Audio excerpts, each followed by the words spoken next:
Hello, everybody, and welcome to Griffin Football, here live from Vet Stadium in Long Beach as the Los Alamitos Griffins host the Lynwood Knights. I'm Keith Jones. I'm here with Kevin Robinson, and we're looking for an exciting game this evening. Kevin, what do you think about this matchup tonight? Los Alamitos has been riddled with injury, looking pretty healthy this week. What do you think? Well, there are a lot of returners or a lot of starters that are returning to the lineup. So tonight what I expect to see, Keith, is I expect to see a little bit more continuity on offense. If you remember last week against University, where the Griffins were totally overmatched University out on the football field, but then we hit a dry spot in that second quarter where we had penalty after penalty, mistake after mistake, and with these returners coming back or with the starters coming back to the lineup, there should be a little bit more offensive continuity. Remember, Cody Marshall started out on fire last week and really played up to his capabilities last week in spurts, in long spurts. And then we had Deshaun Gordon last week, who just had a great offensive show with over 100 yards receiving, 100 yards rushing, and the defense, what can you say? It was a 40-0 football game, so the defense really came through last week. Now, Lynwood, first-time matchup with Lynwood. Basically, they just killed it their first game of the season, rolling over Lancaster 49-6. And in their last two games took pretty huge losses. What should we look for tonight from them? Well, tonight, actually last week we had the little flip-flop, but last week they really had a big win. They had a big win against Lancaster, and one of the things about their offense, they usually like to ground and pound, run the football. I spoke with Coach Mark Williams, the head coach there at Lynwood, and has been with the program for a number of years, and I spoke with him, and one of the things that he was pleasantly surprised with, they threw for 229 yards on only 7 completions last week. Wow. But they're a ground and pound team, and this week they're going to want to establish the run, running behind that big offensive line. One of their all-league returners, Brandon Avalos, a big right tackle there, and they're going to want to run the ball. They run 3 running backs there, try and distribute the ball evenly, but they want to get that established behind that one of their great backs, Rodney Wilkerson. Now, last week, they also had Thaddeus Daniels, who had a couple of touchdowns, and he's also the leading receiver. So they run a multiple set, or they run multiple running backs. So look for that attack to be pretty versatile tonight, while they do try to ground and pound. It looks like they carry only a 35-man roster. So how do you think depth may come into play tonight? Well, depth will come into play because a lot of their skill position guys are two-way guys, or actually a lot of their guys on the roster are two-way guys, as you can imagine, with a 35-man roster. But, the one thing about high school football is talent always wins out. And so if you line up and you've got guys who are two-way guys, but they're good athletes, if I'm a coach, I want my best players out on the field, and especially on defense. Well, it looks like it's going to be an exciting matchup. We'll be getting underway in only moments, so stay tuned.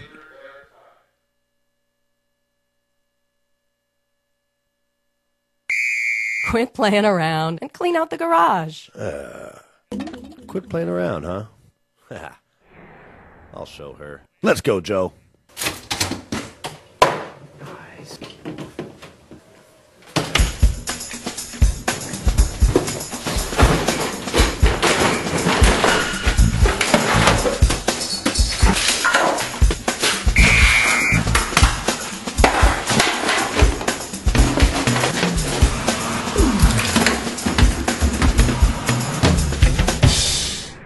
Clean out your garage and sell Play It Again Sports, your gently used sports and fitness gear.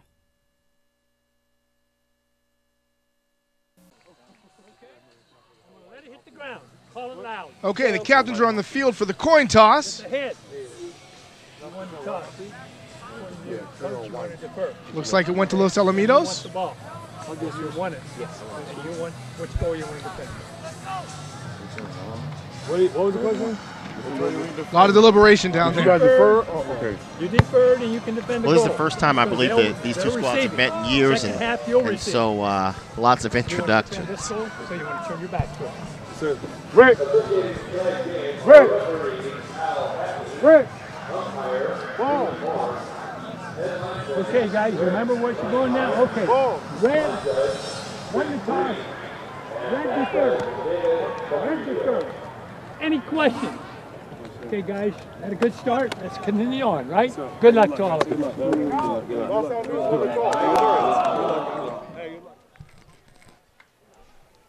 Okay, and who won that, Kevin? I couldn't. It looks like Los Alamitos won the toss.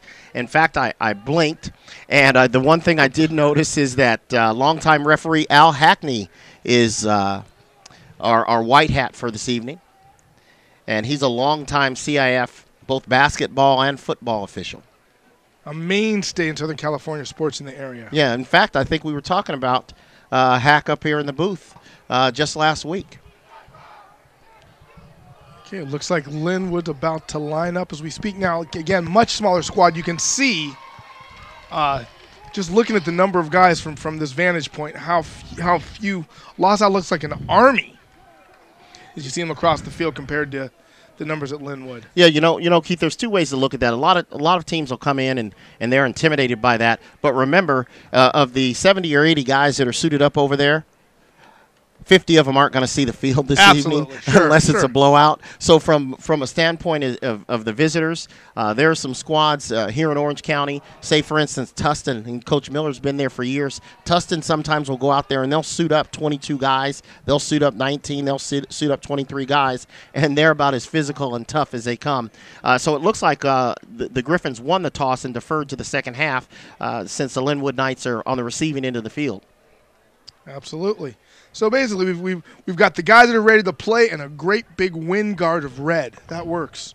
It's got it's a lot cooler than it has been this last month, but it's still pretty warm. Probably about 80 degrees on the field right now, if I had to guess, this evening. Yeah, it looks like one of the numbers that I can make out, Keith, that's deep is number 1, Thaddeus Daniels. You know, with these newfangled uniforms, everybody taking after the Oregon Ducks, it's really difficult to read a lot of these numbers when they're out there on the field. Especially bright yellow. Yeah, yes.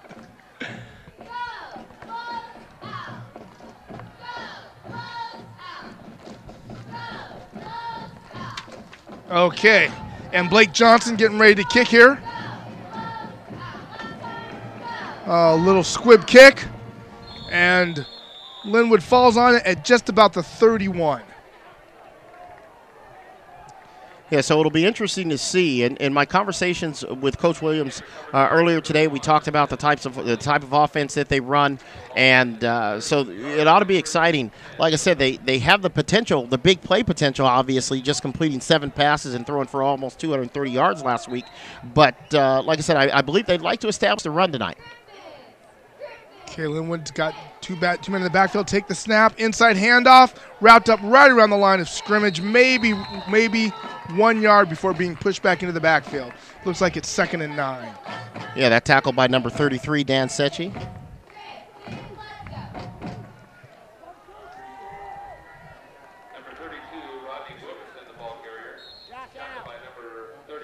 Okay, they give it to him right back at the original line of scrimmage, so we got a 2nd and 10 situation here. Jamal Tate lined up at quarterback for Lynwood. Single back takes the snap, steps back, passes it across, almost picked off by the Griffins, number 3. Back in the game. Yeah, you know, Samuel Quarterly. Sorry, Keith, not a good read there by the quarterback. It was a straight call, straight slant to the near side receiver, but you had a single side receiver trips out on top, and you had a single side receiver running into 3 defensive players, the corner, the safety, and the outside backer. Yeah, a lot more red surrounding that ball in that area than there were white. Yeah. And they're back to the line of scrimmage. Oh. Got a call on the field.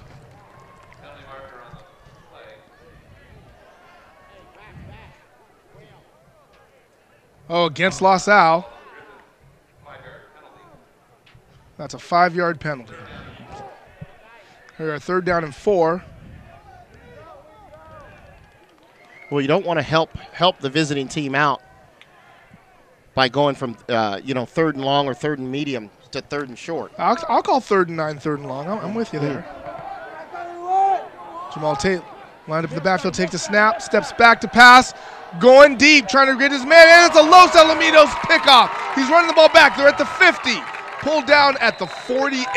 That was James Stea, one of our reinserted healthy players after missing weeks of play, and already the healthy impact players making just that, an impact, Kevin. Yeah, quick drop by the quarterback, and just it was two-man pattern on that side with an outside pattern by the tight end and just a straight fade route. And it was an underthrown ball and a good play by Stea to come up with that interception. So the Griffins start in great field position at the plus 46. Line up single back spread offense. Cody Marshall takes the snap, hands the ball off to, I believe, Richie Molina for about a 1-yard gain, it looks like. So Molina back in the swing of things after sitting out last week with an injury. Yeah, what Barnes says is tonight they're healthier and faster with those guys in the game. Yeah. And that's a good thing for the Griffins and a good thing for Coach Barnes as he inches his way closer to that 300 win mark. Single back spread offense. Shotgun, takes the snap, coming end around, he cuts in just off of the tackles to the 40. Looks like wrestled down on the 38-yard line, a gain of about 7. Kendall Brownlow, number 5. Once again, one more of the reinvigorated, healthy players that we haven't seen in the last couple of weeks. Yeah, nice pickup coming back on that jet sweep. Puts him in a good situation, and this is 2-down territory at 3rd and 1. Do what the hell I asked you to do. Man in motion.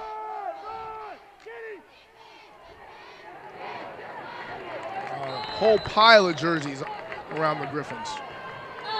Richie Molina taken down. Looks like no gain on the carry. Yeah, now that was a good stop by the Lynwood defense. The Knights really pursued well. They had good containment by the outside, or excuse me, by the defensive end who forced the play inside to the playmakers, and they were able to make that play. 4th and short. Griffins are going for it. Cody Marshall lines up right under center, just pushes ahead. Flag on the play. What's this call? You know, you get in that situation where you may have a little bit of movement up on the front line, and it was enough to draw them off. Griffins are clapping, so against Lynwood.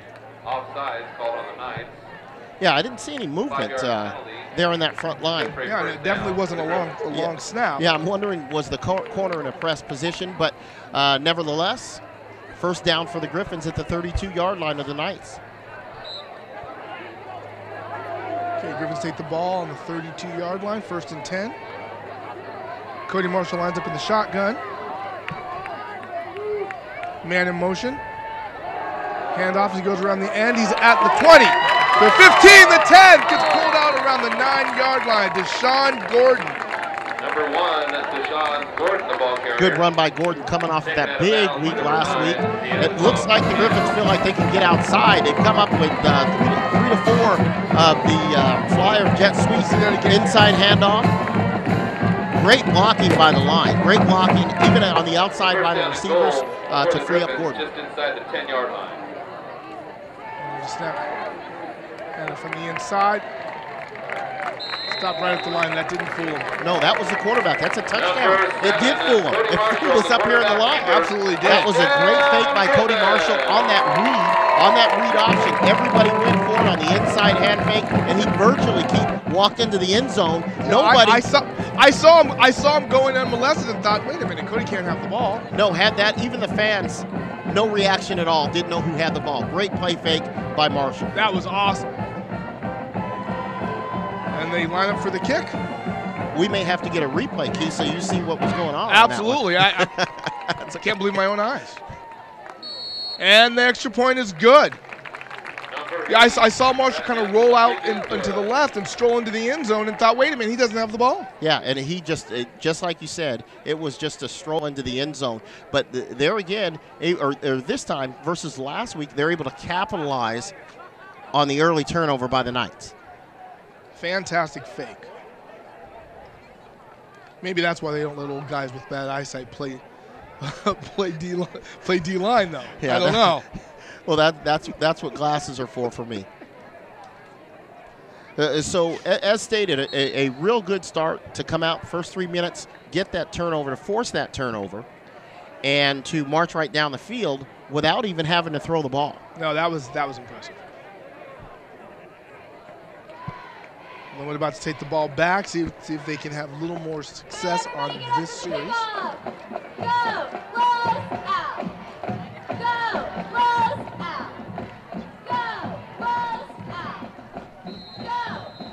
Number 6 and number 1 for Lynwood lined up to return the kick. That's number 1, Thaddeus. And their quarterback, Marshall, Jamal and Tate, quarterback, looks like. Jamal Tate, or two-man deep. Okay, and we've got Blake Johnson. Yeah, see, those numbers are I'm difficult. sorry, it's Brett Mathis. Brett Mathis is back to kick. Yeah, and yeah, I can see number 6 on the sideline. Another squib. With a squib kick, tries to get to the center of the field. Just a swarm of red jerseys. I'd say maybe advance that ball 3 yards. Yeah, I'd say when they look at the game film on that, especially on a squib, when you get it, it's tough to go from the 20 on this sidelines to the other 20 across the hash. He'll learn to if you're going to field that ball and you're not going to go down, get upfield, young man. Well, I mean, the beauty of the squib kick for the kicking team is that it gives them so much more time to get down there as you try to get possession of the ball. Yeah. Lynwood lines up. Tate right behind center. Tate steps back, gets a lot of pressure from LaSalle's defense, taken down, but not before he gets his hands on the ball. Yeah, a lot of pressure on the quarterback. A lot of pressure on the quarterback. Kevin Small in the backfield. Number 22 for Los Alamitos.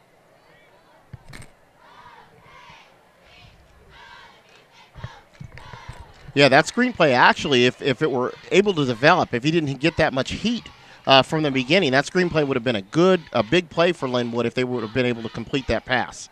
Good pressure on the screenplay by the Los Alamitos defense. Okay, Lynwood comes to the line. Tate up under center, takes the snap. Oh, got some motion here. Thaddeus Daniels, number 1.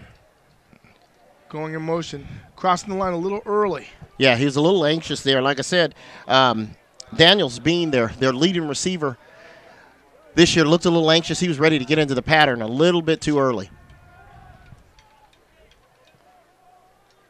Well, you can't blame a guy for being excited unless it's football. Yeah. And then you lose yardage. There you go. Up under. Hand off to the inside. Looks like it went to number 6. For about 4 yards. Jonathan Wells. Yeah, running back number 8. I'm sorry, Jonathan Wells. Yeah, they came back with an inside trap or counter play. Pretty good game. And so now they're still in the same position they were last series where they're 3rd and long. They're in 3rd and 11 now. You've got to avoid the mistake because you don't want to get behind 2 scores if you are not used to throwing the football. I bet we see some throwing now. Behind, steps back. Handoff. Trying to going around end. About a 5-yard gain. Jonathan Wells. Yeah, and though that was a good pickup, and I could see, based on last series and throwing the ball and throwing that interception, how they would come back for a big gain there. Not a lot of confidence in the passing game on 3rd and 11, especially after that early interception.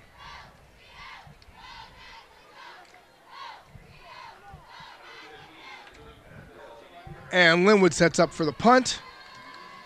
Back to receive. Luke Pastel. Let's see if he can field. Last week he didn't get enough opportunities to field the football. I'd like to see him get a run back here.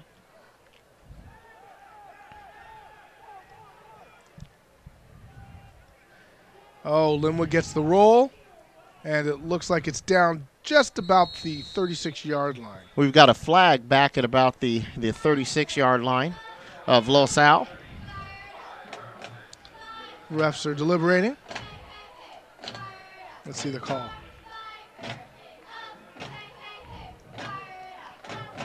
Call against Lynwood, but I'm not certain what the call was. Yeah.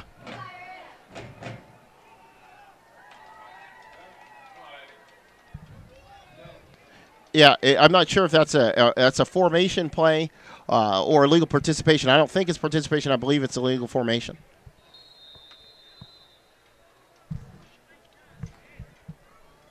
On that by one of my I was going to say crackpot, and that's not it. I was going to say one of my crack spotting staff. That was an illegal shift on the offense. Ah, okay. Yeah. Nonetheless, LaSalle gets the ball 1st and 10 on the 35. Well, here we are again, and this is real important. Well, the first situation is, even at the 35-yard line, still in pretty good field position. The Griffins came out in the first series, ran the football.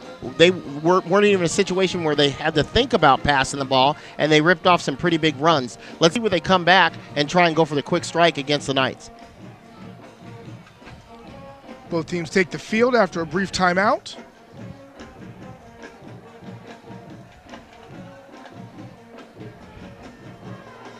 Single back in the backfield. Cody Marshall lined up in the shotgun.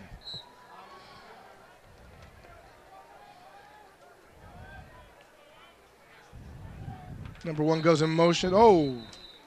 Movement on the front line. Looked like someone in red. Well, let us know. I'll tell you right now. Yep. Yeah. You called it, Kevin, right there. And back they go, my friend. Okay, so let's try this again. 1st and 15 on the 30.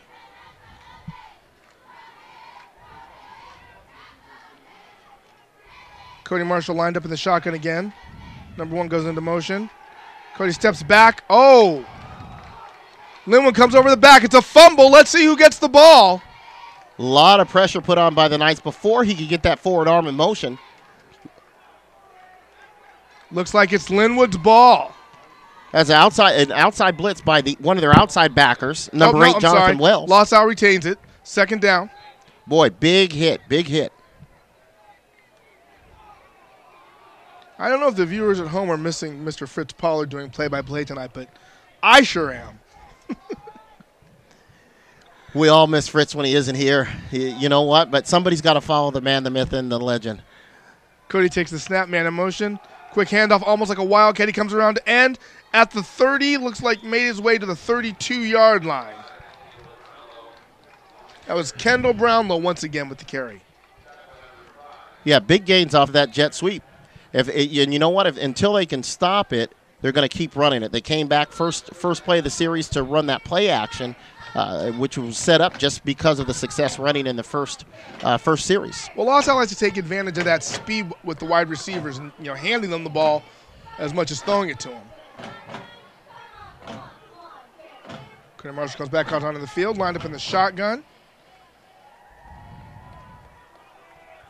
Split backs, man in motion. Illegal motion.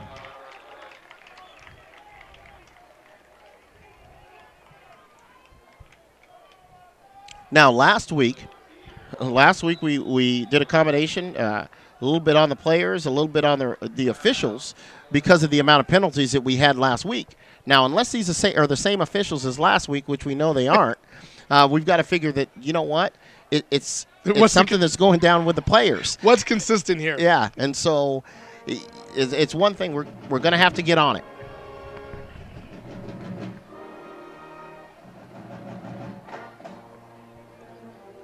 Okay, we'd like to thank our proud sponsor of LAHS High School Sports and Activities, Mr. Randy W. Hill with First Team Real Estate. And the CI Solutions, Car Technology Solutions.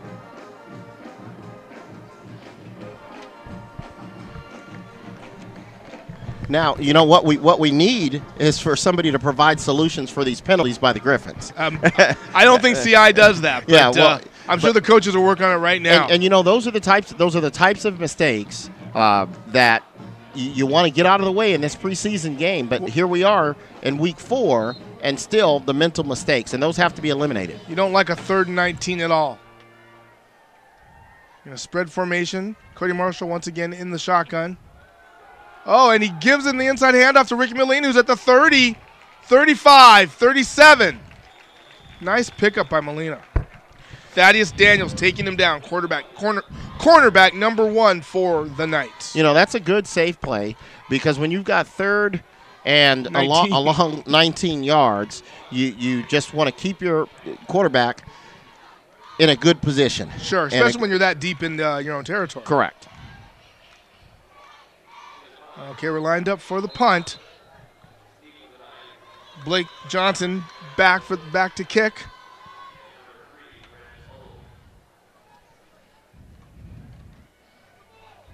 Ogilvie and Daniels back to receive. Good punt. They're right on it. Looks like a fumble. Losal recovers. Let's see. It looked like number 3, Derek Worthy, in on that play. LAHS regains possession of the ball. Now he was right on it. It'd be interesting to see on this replay. It's a great punt, by the way. Plenty of hang time. I think he did have possession. Is that and he didn't call a fair catch. No. And he gave him about a yard and a half. I guess that's enough for the official who was right on top of the play, but a great play. But it looks like they got in and Lynwood was fortunate enough to get back on that ball and put him in position at the 16-yard line. It doesn't look like Worthy ever actually picked it up. Yeah. Okay, LAHS ball again. 1st and 10 on the 16.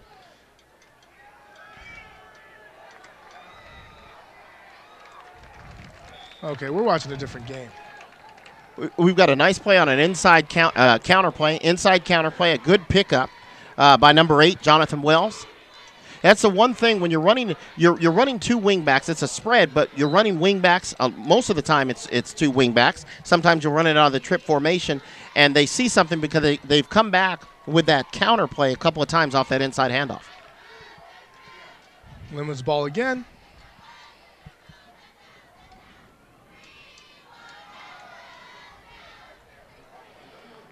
Just works his way right along the line of scrimmage with no real forward progress on that. That was number 53, it looked like, on the tackle, Peter Sabato.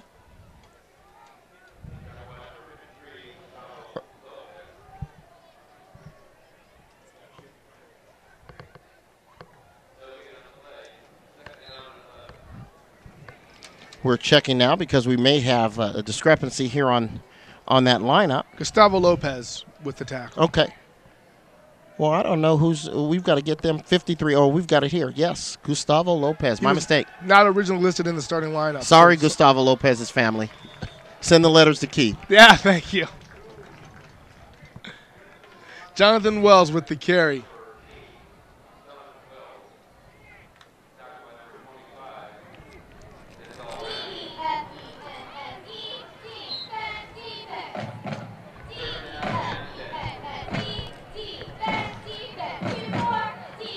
Now, for the third time that Lynwood's come out, we're in a 3rd and long situation. They've got to start having more manageable 3rd down situations against this defense. Especially if their passing game is not their. Oh, yeah. Got some motion on the front line here. Now, it looks. A lot of finger pointing. Remember, it's not like the NFL. Once you cross the line, that's offside. It's over. Absolutely. You don't get the opportunity to get back. Yeah. They're marching down.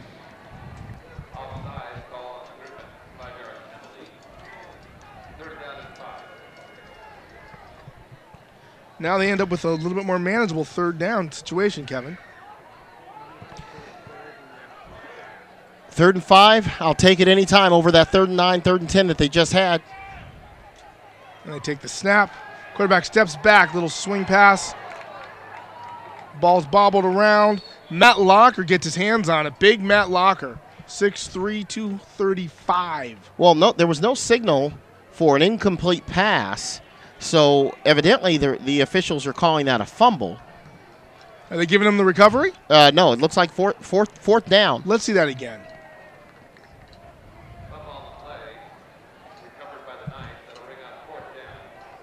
Well, that's okay. Now we come back at 4th down. We've got a 4th and 12. Boy, Lynwood's going backwards in every possession, and there's a reason they're going backwards. The Los Alamitos defense is really active and on the ball this evening. Luke Pastel back to receive.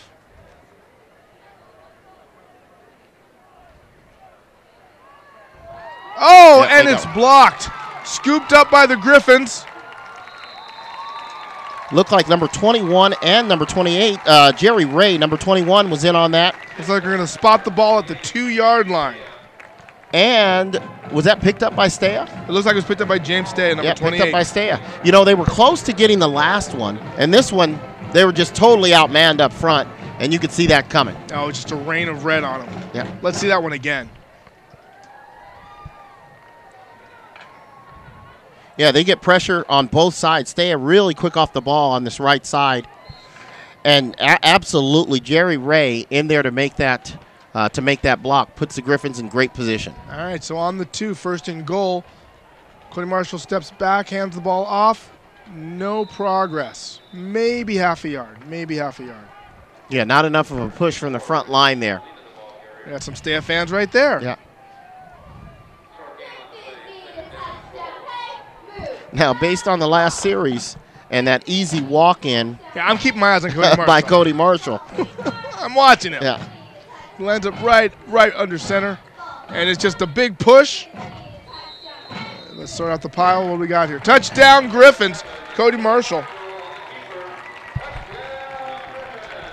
Went right in behind Alex Redmond, left guard, number 51. Yeah, you know, if you watched any film or watched any games with the Griffins, when they go to that quarterback sneak, they're going to get that big push behind that big fella, Redmond, number 51. You know, I was looking at Alex. I was watching the two of you walk on the track during pregame, and he's a big fella. No, he's no joke. 305. Yeah, he's a big guy.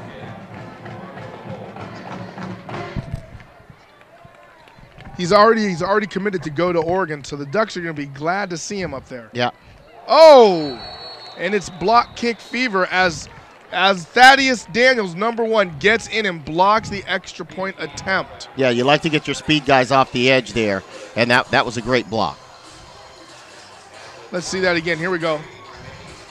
So it looks like number 10, Vincent White, is being worked on right now on the field. Looks like you maybe have a tight hip, or possibly even a hamstring. Well, I can tell you here we are, 13-0, as we get close to the wind down in the first quarter, and the Knights just are not moving the football. Now, the Griffins are putting a lot of pressure on them. They're getting a good push up front. And, you know, the turnover and the block punt have just put them in a precarious position. It's going to be tough for them to come back from this unless they start to control the football a little bit better. Jonathan Wells back for Lynwood as well as Thaddeus Daniels. Now, you know, they may be coming up some, you know, it's always exciting to block any kind of a kick, so they may be coming back from, you know, maybe being able to build on the momentum of blocking that PAT.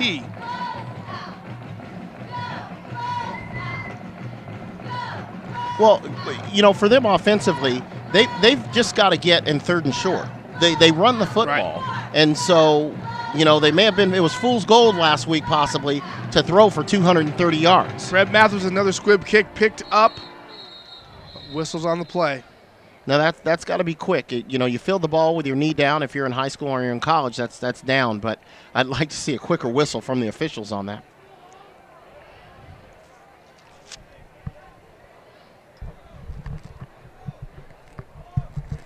And so Lynwood once again bring their offense out onto the field.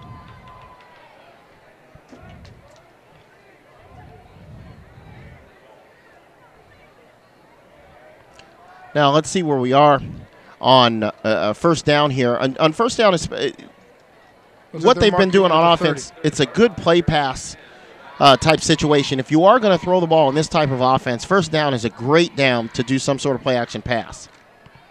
Jamal Tate, quarterback, in for Lynwood.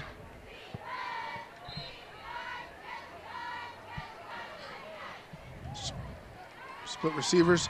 Steps back. Tate gives a handoff deep in the backfield. He makes his way, looks like maybe 1 yard past the line of scrimmage. Thaddeus Daniels, wide receiver. Yeah, just come back with a sweep. It's a slow developing sweep, though on that play. Not that dissimilar to what Los Allen's been running, getting the balls to their wide receivers. But well, different results. Yeah, you see the difference in those two plays. When you're running a jet sweep or a fly sweep, it's hitting much faster. When the Griffins are running that, they're running it with an inside handoff, and it's much more quick hitting. This, they're running like an old buck sweep, and it took a little bit of time to develop. Takes the snap, steps back, rolls to the left. A lot of pursuit in the backfield and brought down by number 42, Matt Locker. Yeah, they come back now and run that play pass off of the sweep and run a waggle. Absolutely nowhere to go. No receivers in sight, and just couldn't get outside that Griffins defense. You know, the one thing that I've seen an improvement over the years with the Griffins is defensively, number one, they're much more physical than they were. That's one area where the Griffins have improved on defense. And their overall team speed, I really do think from sideline to sideline, it may not be like it was last year where they had guys flying to the football, but they've really improved over the years from what I've seen defensively. No, I agree. You know, the very first game of the season against Paramount where A lot of folks thought that maybe Paramount might have the speed advantage. I'd have to say that LaSalle actually had the speed advantage in that game, and maybe with the exception of Charter Oak, I think that they've probably had the speed advantage every game this season, even with the hurt personnel. Yeah, and when you match up against these schools, if we're running a track meet, maybe some of the other schools would win if we're running a track meet. But from sideline to sideline, these Griffins get after it and they fly to the football, and that's what you want. Guys on defense who fly to the football and who are aggressive. And how about that Matt Locker? He's a sophomore. Two more years after this to play, and he just keeps getting bigger. Yeah. Keeps getting bigger and keeps getting better. And if he turns out to be half the football player as that other Locker that was here. Yeah, you know what? Don't start that family conversation, yeah. Kevin. Well, I'm sure they talk about that at home all the time anyway. Let me tell you something. About Matt Locker. That kid has been dedicated. I coached him when he was 7. And he's the kind of kid that you can't get upset. That just stays in the game, and he's on you from the beginning. Lynwood takes the snap, steps back, pass play. Oh, and picked off. Going to the 20, looks like possibly the 18-yard line. James Stea, healthy, back in the game, making a difference. There's a penalty on the field, though. Yeah, there was a penalty on that play, and it's going to be PI or holding on one side. Just don't know which way they called that. Now, note that Stea, that was his second pick tonight. It's funny that he was one of the healthy players that Barnes pointed out earlier this week. Being back in the game can make a big difference. When your impact players are healthy, it's a big deal. Let's see that one again, Kev.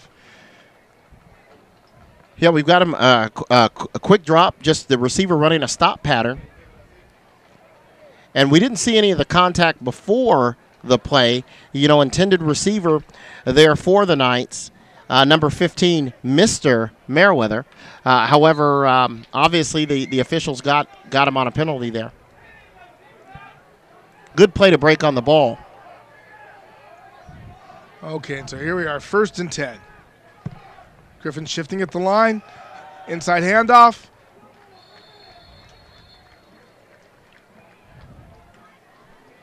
Well, by the looks of the spot from here, looks like they got the first down, but that's the first situation where they were in a third and manageable situation for them. And that's what you mentioned. You said, being a running team, you really want those short yardage third downs. Maybe not bite so much off first and second down. I know historically you want to get a big first down just so that it's easier, but if you have more success on the ground, it might make sense to try to bite off 2, 3, 4 yards. Yeah. Well, and speaking with Coach Williams earlier today, it's quarter break. He wants to establish the running game. And remember, if you've got 3 running backs there, he wants to distribute the ball evenly, but you've got to get some continuity, you've got to get some momentum going. And so if you can rip off 4 and 5 yard runs, then hey, you don't need to throw the football. No. And so what they've got to do is they've got to sustain a drive to keep the Griffins offense off the field. Okay, we're going to pause for just a moment. Back to you soon.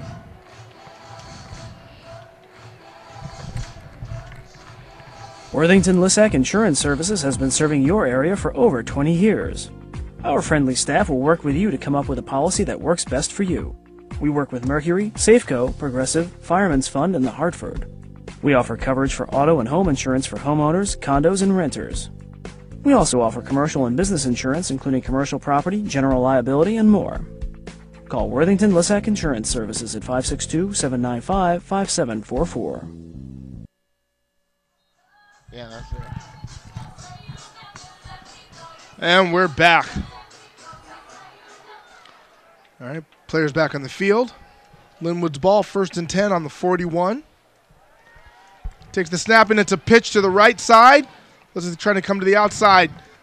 Stopped just about the line of scrimmage. That was pitched, tackled by Samuel Quarterly, number 23. Once again, you see the speed of the defense. They had them. They looked like initially that the offensive line had the defensive line sealed on the outside. They just weren't able to bounce it. Right. That was a pitch back, a basic toss to the fullback, Rodney Wilkerson, on that play. That's not something we see a lot of, letting a lead swing sweep by a fullback. Yeah. Looks like there's some conversation in the backfield for Lynwood, change of formation. And a penalty on the play. Maybe illegal motion. Well, they call an illegal motion. I really don't know how they can call an illegal motion on that, but, the officials are out there. They didn't snap the ball. And so you can run around like a fire drill back there, and as long as you get set for a count before there's a snap, no penalty. But obviously they saw something. So here they are. Lynwood looks like they're ready to go. It's 2nd and 14 right now on the 37. Inside handoff. Pickup of about 2 maybe. Yeah, that counter back to number 8, Wells. Jonathan Wells on that.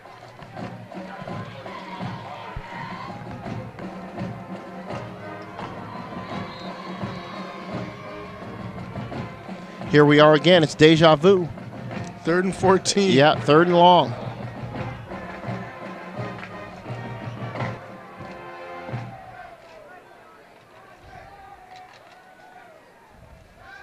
And Lynwood's quarterback steps back, fires the ball, overthrows Thaddeus Daniels. I'm not sure if he overthrew or if Daniels just stopped running his route there, Kev. Yeah, and that's a tough play to run that stop play into a cover 2 like that. With the 2 safeties, you've got the outside backers dropping hook to curl. You've got the corners just forcing the receiver on the inside. There's really nowhere for him to go on that. 4th and 12. Once again, back to punt. Looks like Luke Pestel ready to receive. The Knights have put themselves in bad position, shot themselves in the foot with penalties, misreads, and some bad communication, which looked like on the receiver and quarterback. But they've just got to put some things together offensively on 1st and 2nd down. Oh, we might be looking at too much time here. Another penalty. What's the call? This series now is really a big series for the Knights. If they give up points on this series, it's really going to be tough for them to come back. They still have an opportunity 2 scores down. And in high school football, you never can tell. But if you go down 3 scores, they're going to be in tough waters. It's uphill. Nice kick. Roll looks like it's going to come to stop right around the 25, 27.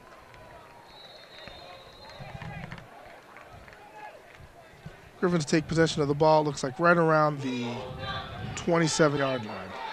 They've marked it at the 26. Yeah, I'll keep saying it just because, that's what we're doing. Even on special teams, I really would like to see the return man be a lot more aggressive and save his team 10 to 15 yards by fielding those balls. That ball is a little bit outside and tough to get to, but if you can get to it and you can field it, you've got to get to it and field it. I hear you. Griffin offense takes the field.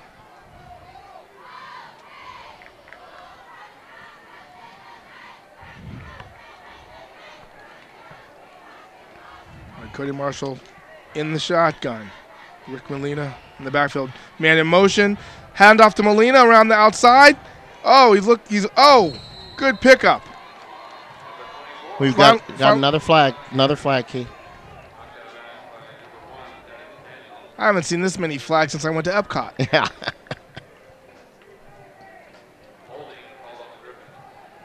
Holding on the Griffins.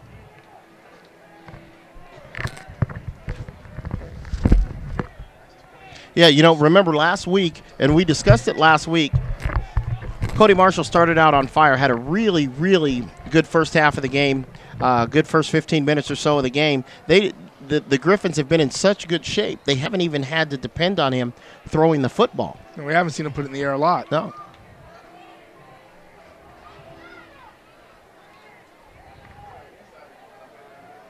Okay, Cody lined up in the shotgun again. Molina single back in the backfield. The snappy. Oh, draw play to Molina. Picks up about 3 yards right up the middle. Yeah, that's a good way to get out of that. You're backed up against your own goal line. Good play call on that first down. You're still in 2nd and long. And so just based on what we've seen, they're going to keep Marshall in a position where he's not going to be able to make the big mistake. You want to stay out of the big mistake. You don't want to give Lynwood any life. Trips left, man in motion, takes the snap, handoff in the backfield to the number 5. Crosses the 20. Looks like he's about to the 25. That's Kendall Brownlow again. Yeah. Wide receiver, number 5. You know, the Griffins have, on the ground, they've done a really good job of establishing the run. You know, save a couple of penalties here. They've looked crisp on offense, but if they could just stay away from those procedure penalties, you know, their offense would really be clicking right now.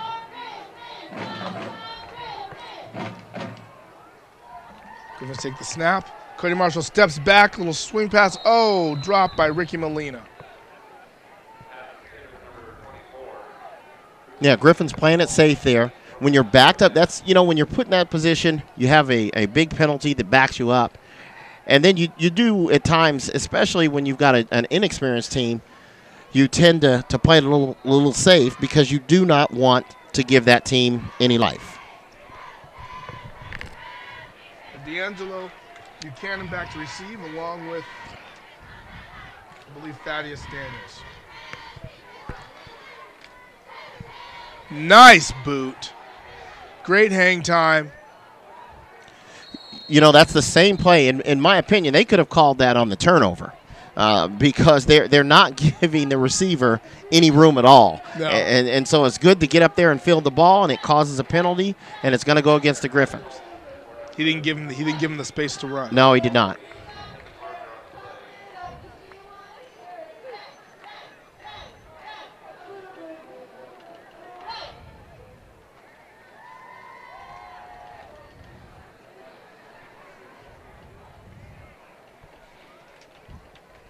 So here we are with the obligatory yellow flag and long conference.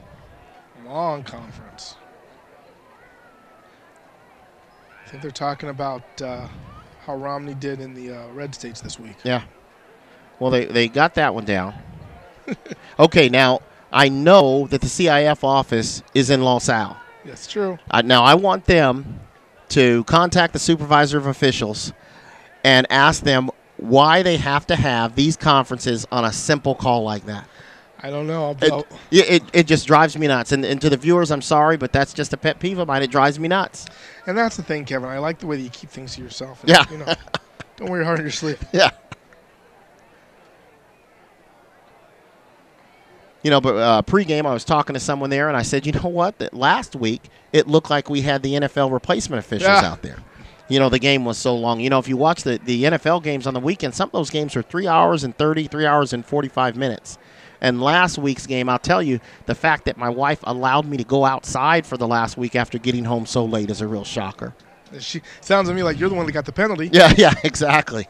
Because we were definitely delayed last week. Okay, Lynwood, 1st and 10. 1st and 10 on the 36-yard line. Oh, I'm sorry, the 46-yard line. Reverse, running out to the right. Number 1, Thaddeus Daniels. Yeah, Thaddeus Daniels coming back. You know, that the one thing about that sweep, it's, you know, and I've run sweep for years as a coach, running it out of a wing T formation. They're running it out of a little different formation, but it's the same premise. But that running back is just too deep on that play, and it's so slow developing. There is no way, unless they're missed assignments on the Griffin, that sweep is going to work on them. One, especially, you know, as you talked about earlier, the speed that the Griffins seem to possess, even on the line. Yeah. Those guys are in hot pursuit pretty much from the snap. So Lynwood takes the snap.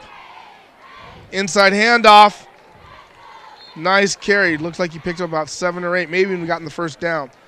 That was Justin McGowan. I think that's the first time we've seen Justin carry the ball today. Yeah, they came back with a counter running to the left side, running behind that big offensive line on the right side. They did pick up the first down. They're moving the chains. Yeah. Running behind both Dorman and Avalos. And Avalos is their big stud on that right side. First down on the 43. Again with the inside handoff to the right. Rodney Wilkerson, number 32, fullback for Lynwood, picking up another 2 or 3 yards there. You know, in this offense, if you've got a fullback, you know, people look at it and they like when you run sort of a wing, people will focus on the wing backs. Sure. Even in this type of wing, Your stud, to be quite honest, has to be your fullback. If you've got a stud at fullback, you can run everything off of him. Man, number 71. Yeah. Brandon Avalos. Yes, that's their returning all-league right tackle. And it looks like Brandon was looking for the end around himself, or they had a tackle around play for. I was kind of wondering where exactly was he. Maybe he just was hungry. Yeah, well, he was pulling again to run that counter. Well, he's a big fella, 6'3", 300. Sometimes you got to get that moving early, don't you? Yeah. All right. Lynwood sits back, takes the snap, 2nd and 8. Tate steps back, completes the pass.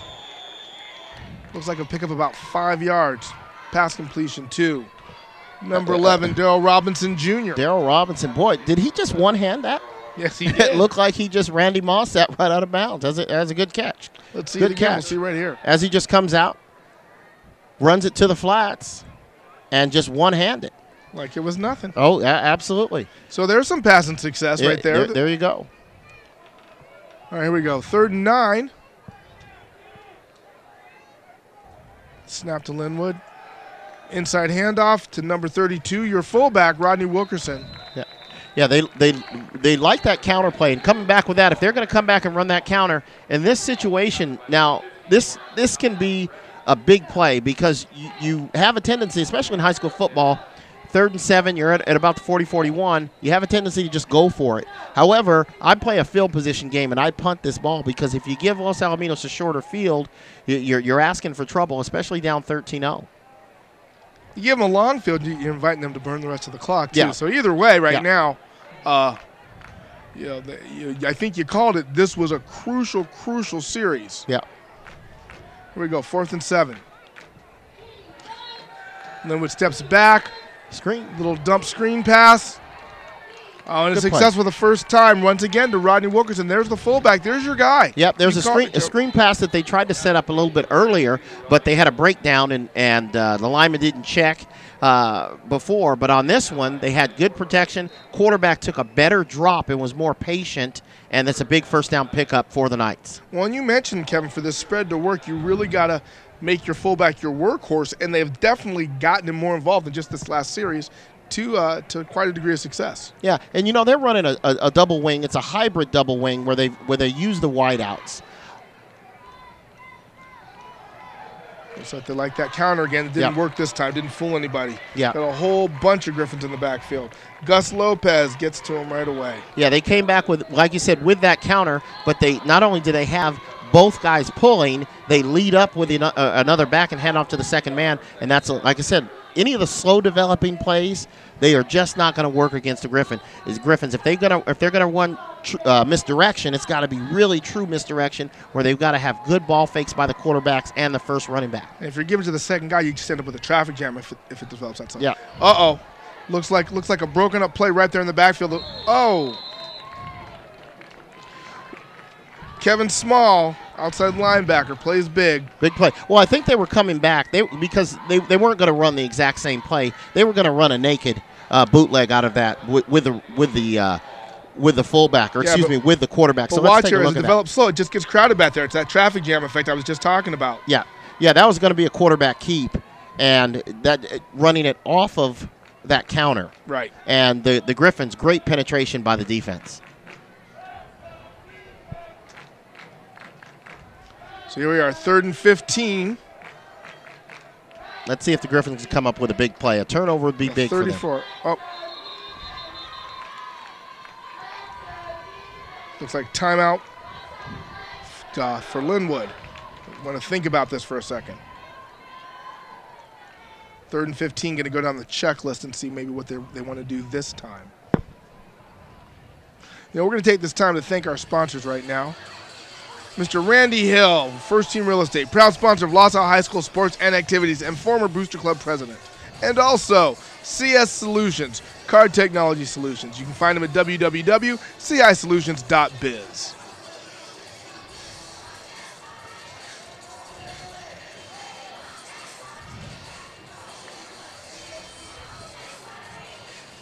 Well, we come back third and long for the Knights. the obvious statement is whatever you do, you don't want to turn the ball over. But if you do, you want to turn the ball over going to the end zone. Because if you're going to do that, then you're going to give the Griffins a long field. Sure. What you don't want to do is throw any of those quick outs or slants or stop patterns where the Griffins are just sitting on it. Get picked off and just give them that straight sideline all the way into the end zone. Absolutely. I get you. I tell you what, Stay is looking for his third one, and he does want to capitalize. Yeah. So if you're going to throw it downfield. Single back. Quarterback steps back, decides to keep it, tucks it. Griffins wrap him up right around the 22. Fumble. It looked like a fumble. Kevin Small may have come up. But the Knights recovered it. Kevin Small put the hit on that quarterback. Kind of one of those things you look forward to as an outside linebacker. Yeah. The one thing about Tate, he knew that he had to get to a certain yard line for that first down, so he wasn't going to go down. Now that puts him in a better position. It's a manageable fourth down, 4.5 yards. Now, that looked to me to be a called draw. Do you think it was a broken play, or was that? It looked like a broken play.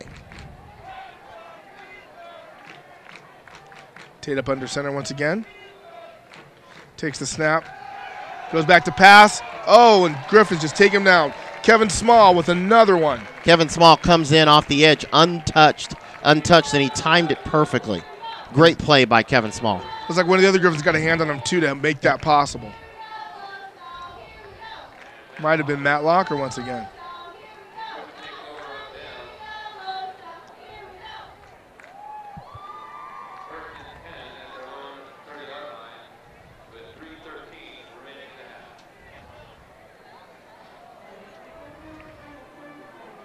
Here comes the Griffin offense ready to go.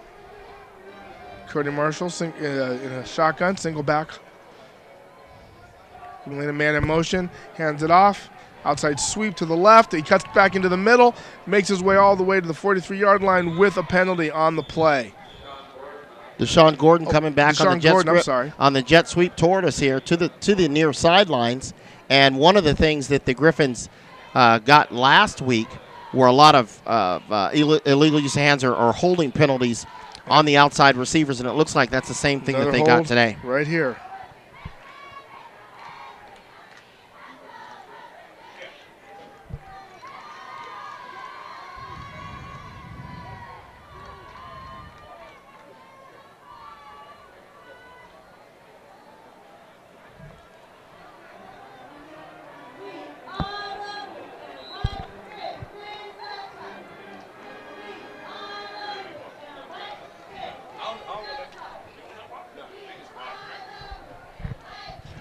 Takes the snap. Outside handoff. Yeah, they come back short side. Once again, Deshaun Gordon trying to get to the outside. Yeah, that's a tough play running that short side because you're running it right into the sidelines. One of the things that you're really banking on is having speed and being able to get outside before you get it out upfield. Yeah, but you run out of room when you're running that short side. But both teams, or more so the Griffins, because they've been able to establish the running game, really playing it close to the vest tonight. All right, line up with Trips left. Trips right. Cody Marshall in the shotgun, man in motion. Marshall takes the snap, rolls out to the right, completes the pass to number 1, Deshaun Jordan, who's working the ball to the 35-yard line. Good play, good play. Marshall took a good hit on that, but he hung in there just fine. Nice completion and a good pickup. Puts him in a good position on third down and about 4.5. Long 5.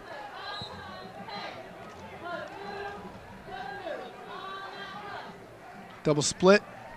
Cody Marshall steps back, swing pass to the right. Oh, just off the fingertips of Ricky Molina. Now, on that play, Marshall was a little bit impatient. That ball came into Molina a little bit hot and a little bit low, and you got to be more patient, and it's just an easy pitch and catch to him on there.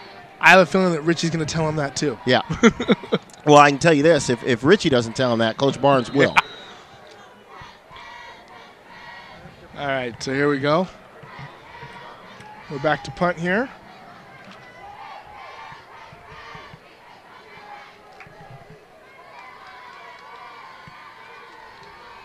Oh, short kick. High and short. Drops out right around the 48-yard line. Yeah, a definite shank. Got a minute 39. Lynwood's out of timeouts, but they have an opportunity to put themselves in scoring position.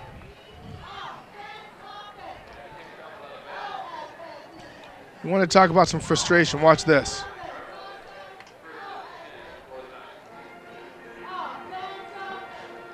Well, you know what? That kick by Coach Barnes was just about as good as that last kick we saw. We could, no offense, but you know what? He had some good form there. Looks like there's a little conversation right now. Yeah, I hope he didn't pull his hamstring, though.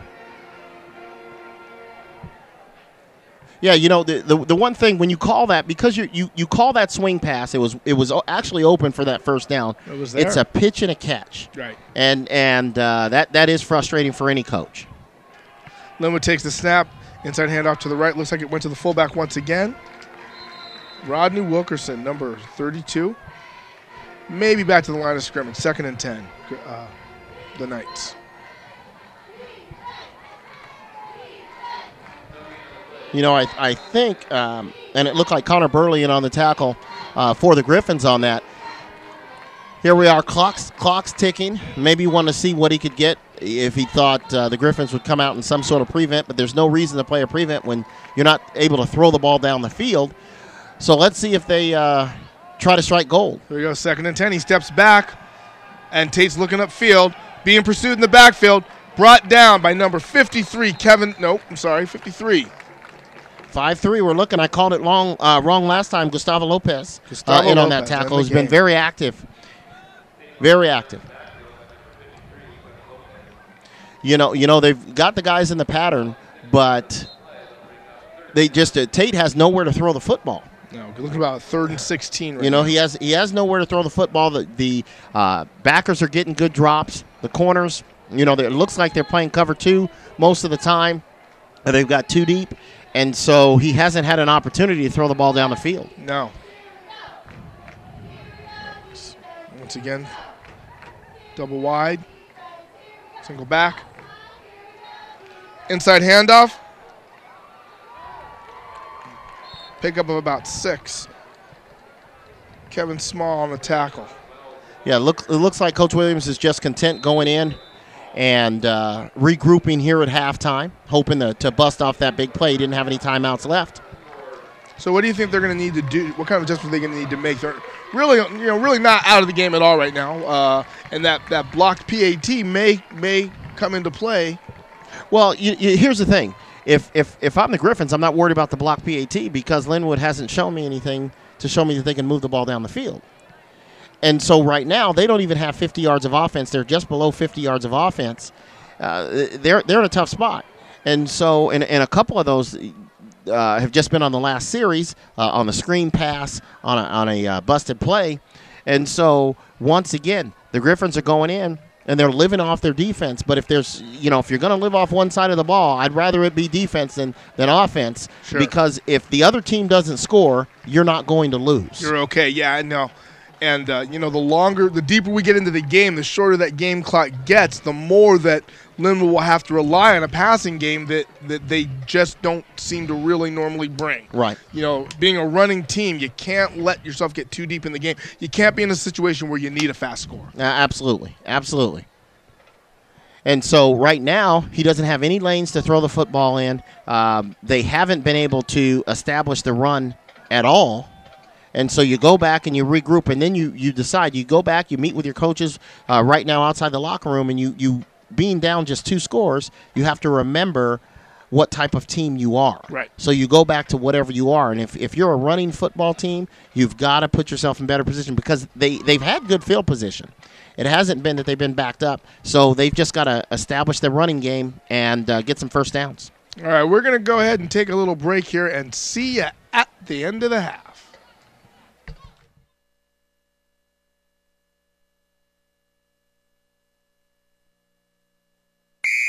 Quit playing around and clean out the garage.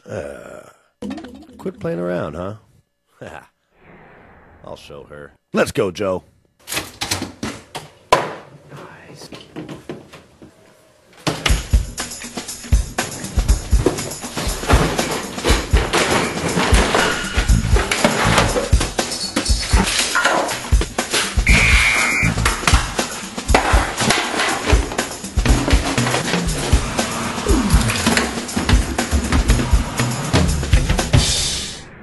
Clean out your garage and sell Play It Again Sports, your gently used sports and fitness gear.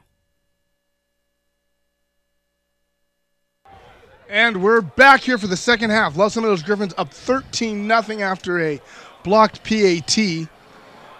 Los Al chose to kick for the first half, and so they will be getting the ball to start the second half.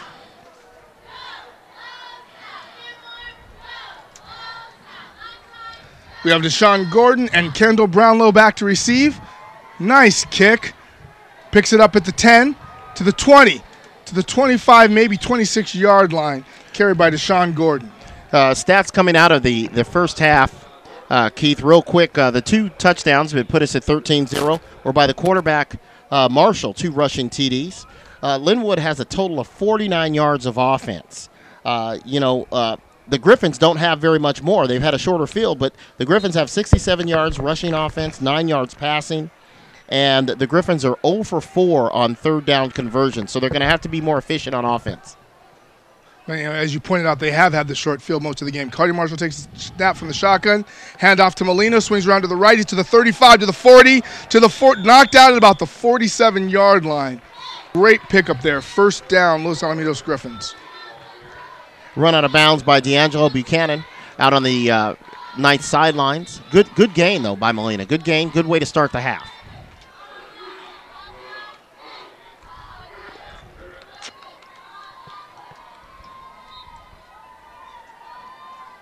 Los Al back. Cody Marshall takes the snap, looks to the left, swing pass, connects with number 5. Kendall Brownlow picks up about 3-yard lines coming out of the backfield on the catch. And Brownlow, as well as Molina, 2 of the guys that we mentioned earlier, have not been healthy for the better part of the beginning of the season. And Coach Barnes pointed out with them back in the lineup, the Griffins are finally able to find their identity. With so many replacement players, they haven't been able to do so. Snap, inside handoff to Molina. One more to break and gets pulled down from behind at about the 35-yard line. Yeah, Molina looks like he had daylight. Great run by him. One extra cut rather than plant and go straight to the goal line, but still big gain. Michael Weatherby, outside linebacker, number 35 for Lynwood, with, quite frankly, the saving tackle. Los Al back in the shotgun once again. Cody Marshall. Ball on the 31-yard line, takes the snap. Inside handoff. Looks like they're going to really kind of work Molina right now. Get him some touches on that ball.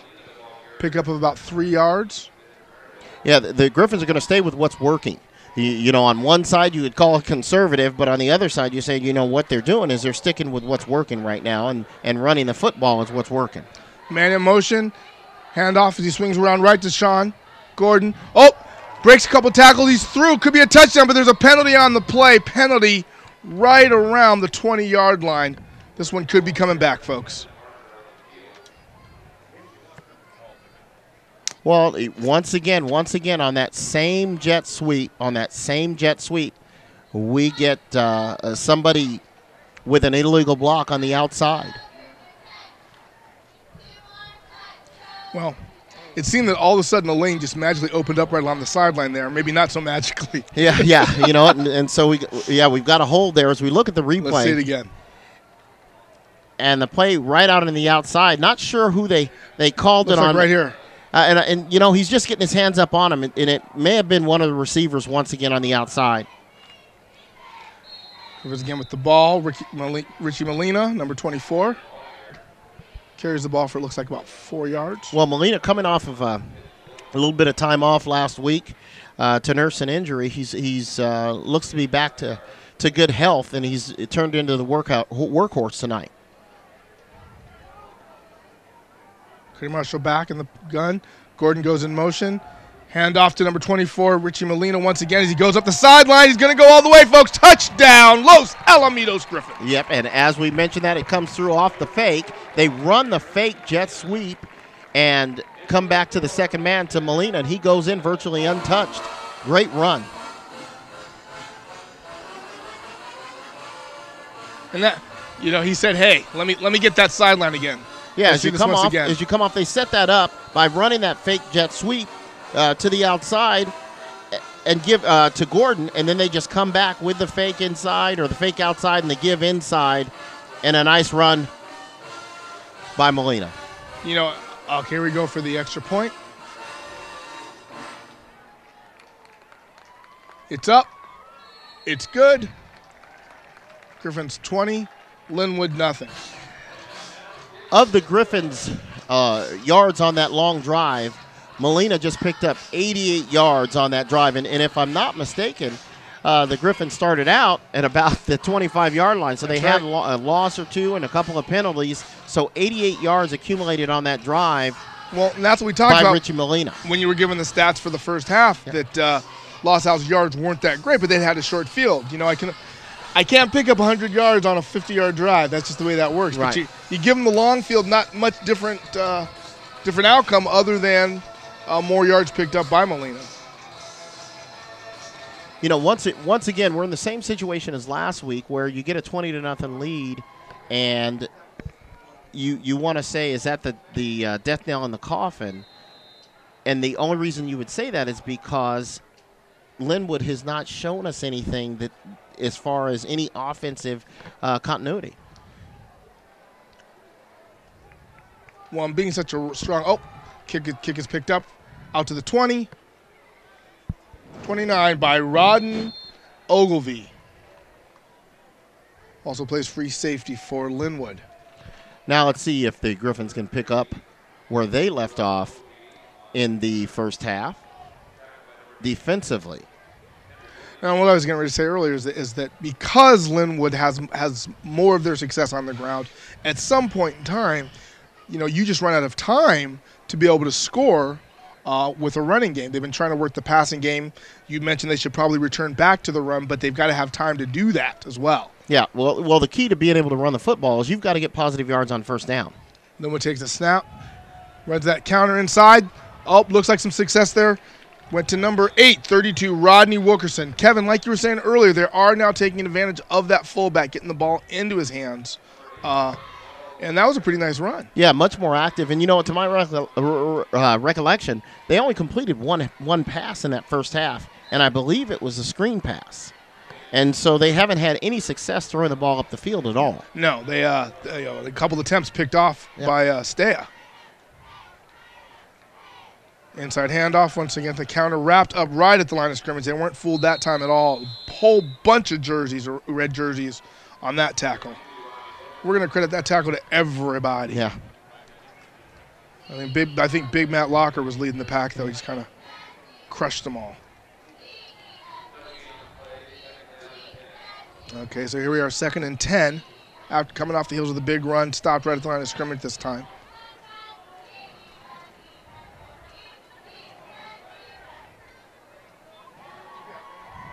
Tate lines up behind the center. Single back, takes a snap. Swing pass to the right. The man catches the ball, comes out of the backfield, picks up about 4 yards, but there are flags on the play. Yeah, flags down and an injured Lynwood player. Looks like somebody got in on a good crackback block. And that may be who the flag was thrown on. You have an injured LAHS player as well. Yeah. Number 33 for the Griffins is down, Dan Secchi. And an illegal block by Lynwood will bring that play back.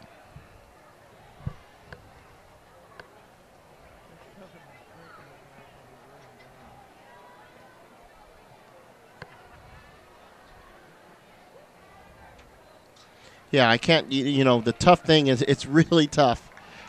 Really tough here. Let's see what happens here if we can figure it out.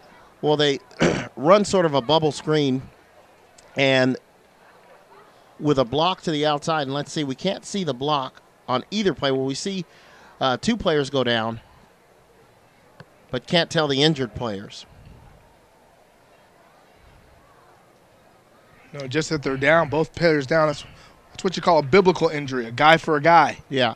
If that was number 4, it looked like number 4, Justin McGowan. It may have been from Lynwood, and the injured LaSalle player is up and in good shape, so that's a good thing. Dan Secchi. It looks like they're stretching him, so it may have just been a hammy, some sort of a cramp, because they're clearly stretching him out there, and he's up. Good job by that young man. Is that's number 1? That's Thaddeus Daniels. So it looks like Mr. Daniels able to jog off the field is doing okay, and that's a good thing. Well, you know, he was highly active in the offense in the first half, so I know that they don't want to see him out of the game. He also is their cornerback on defense, so I'm sure they're going to be eager to get him back into play.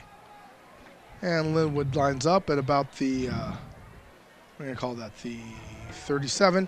Steps back, a swing bubble pass to the left, received. Man has stood up right around the 45-yard line. That was Samuel Quarterly putting the hit on Lynwood. Number 11. Yeah, but that's a good 8-yard pickup to get him back in the game. Now we're 3rd and 10 for the Lynwood Knights. Dale Robinson Jr. receiving the ball for Lynwood, number 11. You know, though, and like I stated earlier, Lynwood hasn't had bad field position, but that LAHS defense has just been stingy tonight. They're not giving a lot up. No. Jamal Tate, quarterback. Oh. You got. Once again, going with the bubble pass. Looks like someone got a hand on it. Oh, they're calling it a dead play. Wow, that from this Gus angle, Lopez. that sure did look like a lateral. Well. But, you know, it's a batted down pass, so maybe that was the deflection. That changed the angle. Yeah. Gus Lopez gets a hand on it, right tackle. Again, I believe that Gus was yet another one of the previously injured players making an impact in this game. You know, it almost makes you wonder what kind of game the Charter Oak game would have been if you wouldn't have been down those 8 players, seeing how much of an impact they've made instantly tonight being healthy. Yeah.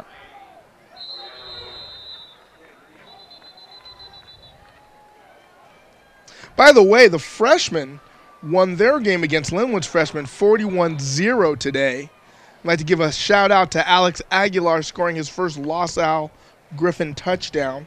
Very exciting. His dad was stoked. And we're going to take the time once again to thank those who make this whole thing possible. There he is, Mr. Randy Hill from First Team Real Estate, proud sponsor of LaSalle High School Sports and Activities. And let's not forget CI Solutions, Card Technology Solutions, www.cisolutions.biz. Look them up.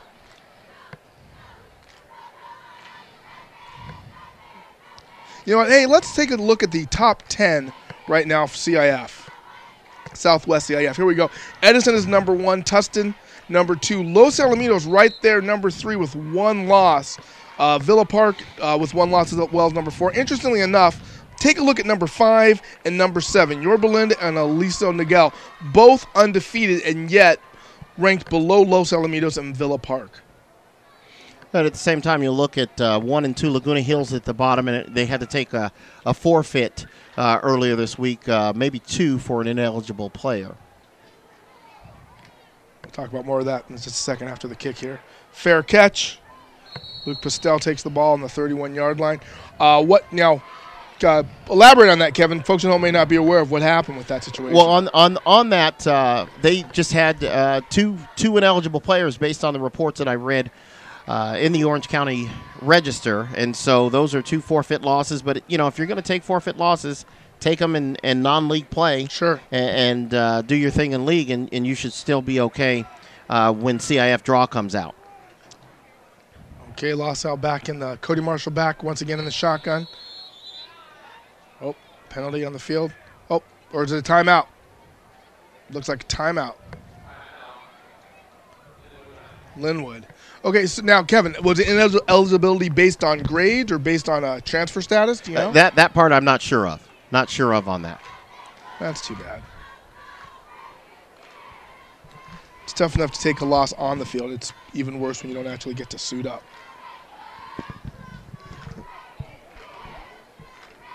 You know, on that top 10 is interesting.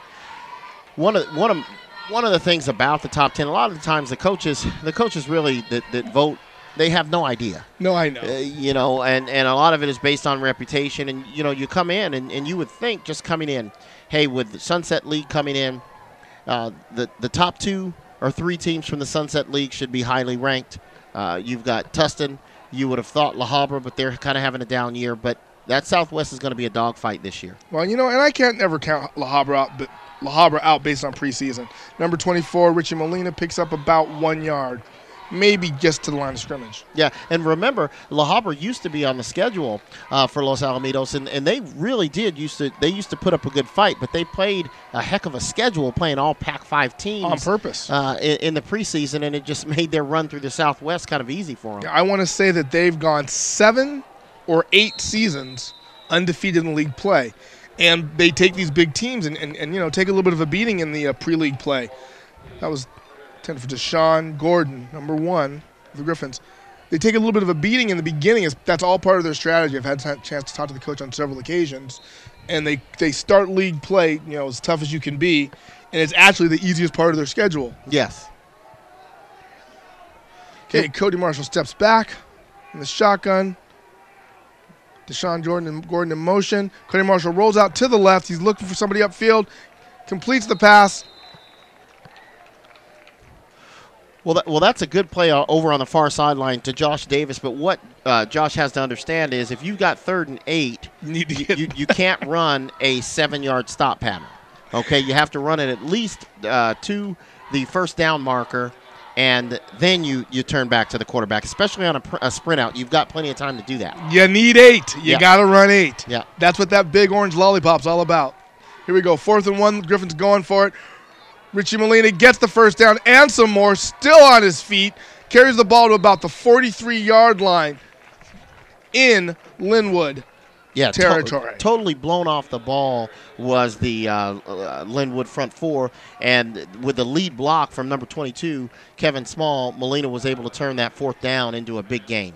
Kevin, do you know how Lynwood matches up in league play this season? Well, usually in that league, and I'll get to that after. Okay, Cody Marshall behind the center takes the snap.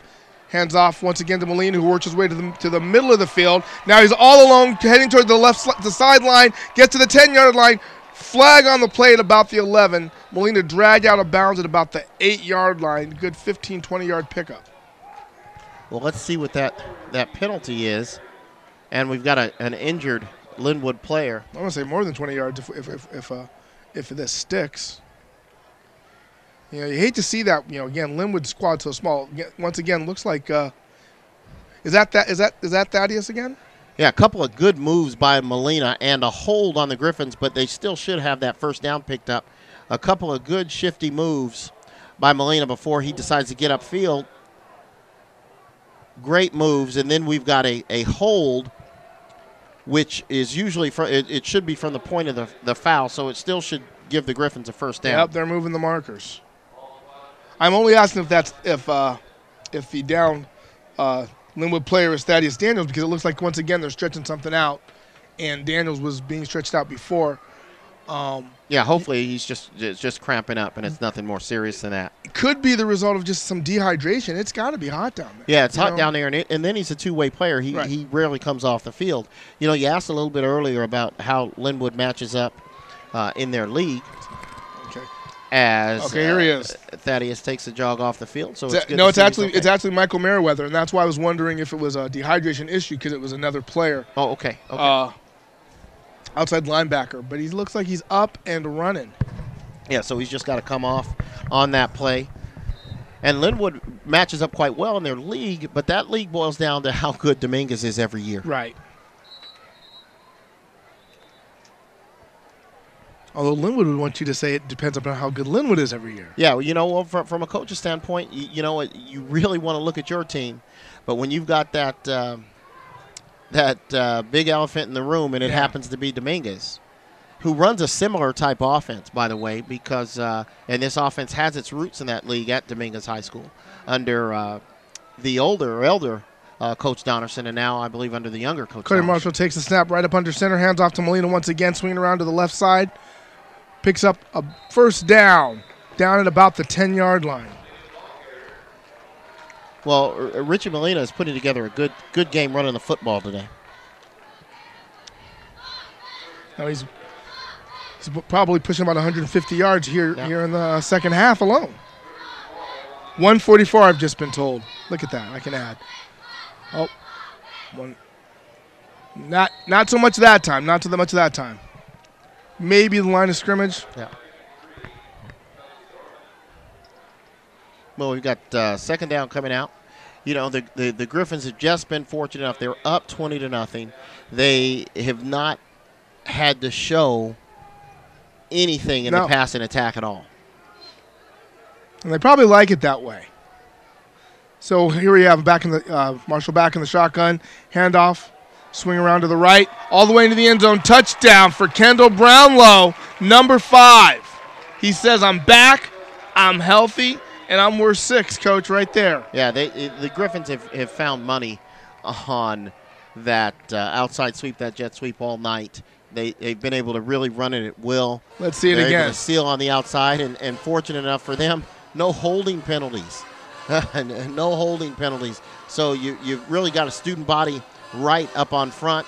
A couple of pancake blocks there. Follow your blockers and get in the end zone. Good run. Molina with the lead block there into the end zone, too. Yeah. Being steered by Brownlow, but nonetheless, he was out there. He's out there. You know, these backs have been picking it up for each other all game. Brett Mathis back for the extra point. It's snapped. It's up. It's good. Griffins go up. 27-0 against Lynwood. 5:40 left in the third quarter. And, Kevin, now we're starting to get into that zone where running game may not be enough to make up that deficit. Well, at 26-0 and 17 minutes of play left, that running game definitely is not enough to make up that deficit. So you're going to have to do some things that are outside your comfort level, but that's just part of it. You can work on things going into your league play, but they are going to have to put the ball up in the air. No question about it. And I'll tell you who's excited to hear that right now. James Stea would love them to throw the ball in the air one more time. Yeah, he would, because I think that they've completed more balls to him than anyone else. Okay. Just for the record, that was Kevin, folks at home. Hey, just call it how I see it. Sorry. Got Ogilvie back to receive along with Jonathan Wells.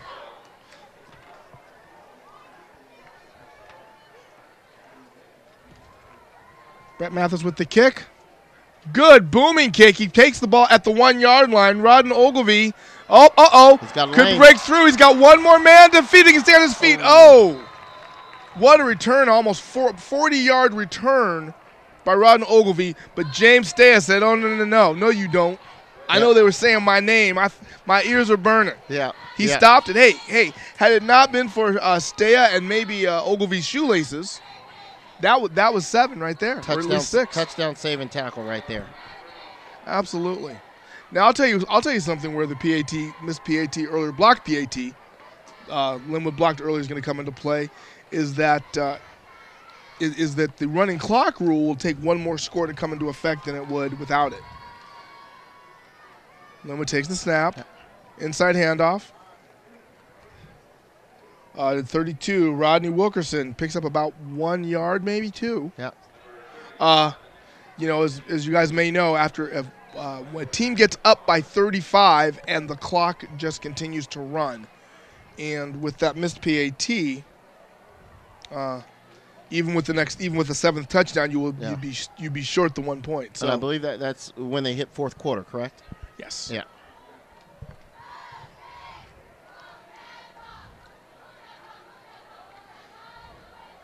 Lynwood takes the snap. Quarterback steps back. Swing pass to the left.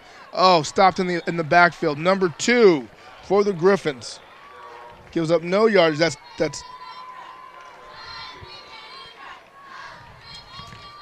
DeMonte King. Yeah. On that play, the one thing about the running clock, and you know what, I hope we don't get to the running clock. I'd like to see a little bit more fight, which I'm sure we're going to get out of the Lynwood Knights. But the one thing, what it does is it really deprives the other kids of playing time. And varsity football, sure. You know what? Pee Wee football, Pop Warner football, I'm all for it. Varsity football, everybody's got to keep playing. Right. Okay. Lynwood takes a snap. Quarterback steps back and then looks like the draw, just tucks it. Jamal Tate with the first down, picks up about 11 yards on that run. Good decision by Tate. Once you drop back and you don't see what you like, it's a good decision to plant the ball, or excuse me, to tuck the ball and run. First down Lynwood. Yes.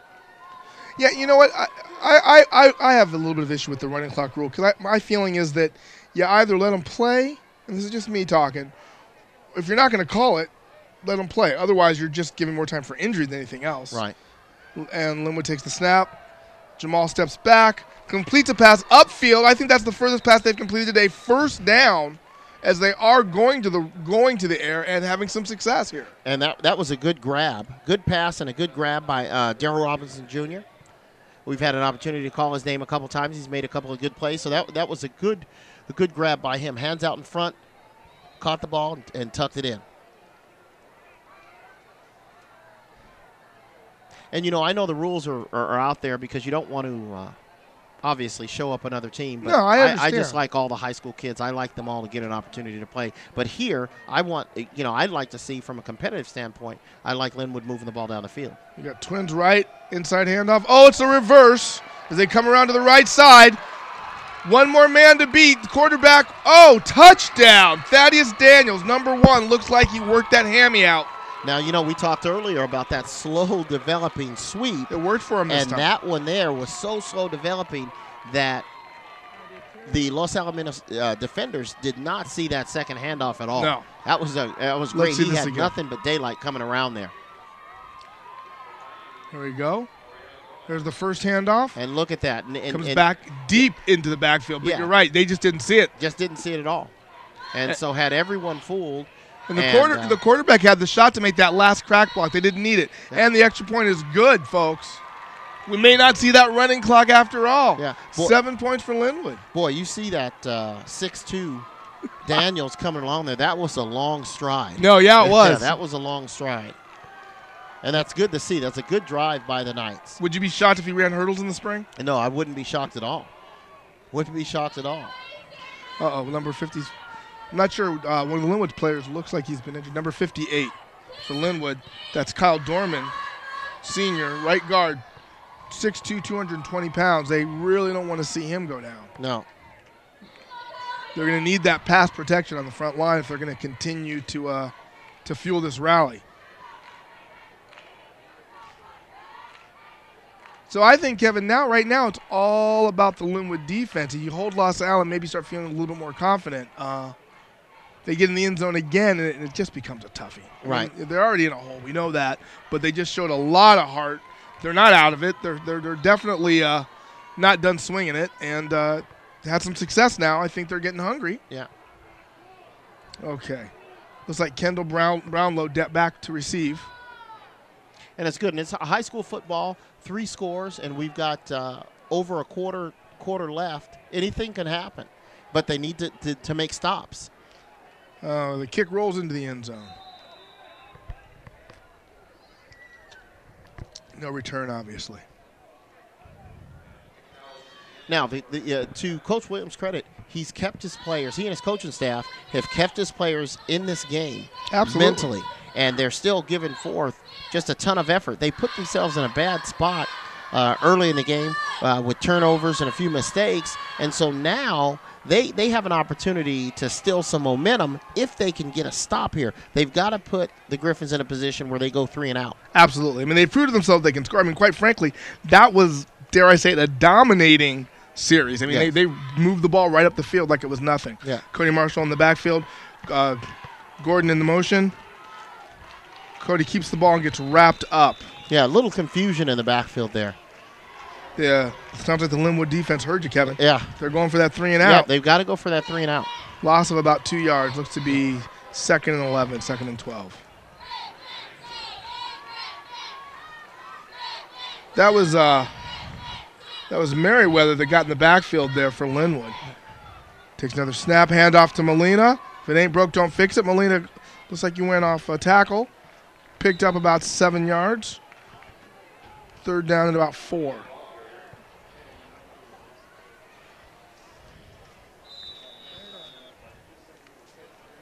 Oh, down player once again, or at least getting up slow. He's up for Lynwood. This incredibly hot late summer and fall that we're having, I mean, that has to affect these boys, not just on game night, but they're out there, sixth period in the sun every day, and that. Yes, especially these guys that are going, that are two-way players. Two-man split right. Once again, handoff up the middle to Molina, gets stopped. Great penetration by that front seven of Lynwood. Great penetration. No, I think they're men on a mission. I think I know they wanted that ball back. Like you said, Kev, 3 and out. Mikhail White with the stop for Lynwood. Good series. That's their best series defensively. Best series defensively in the game.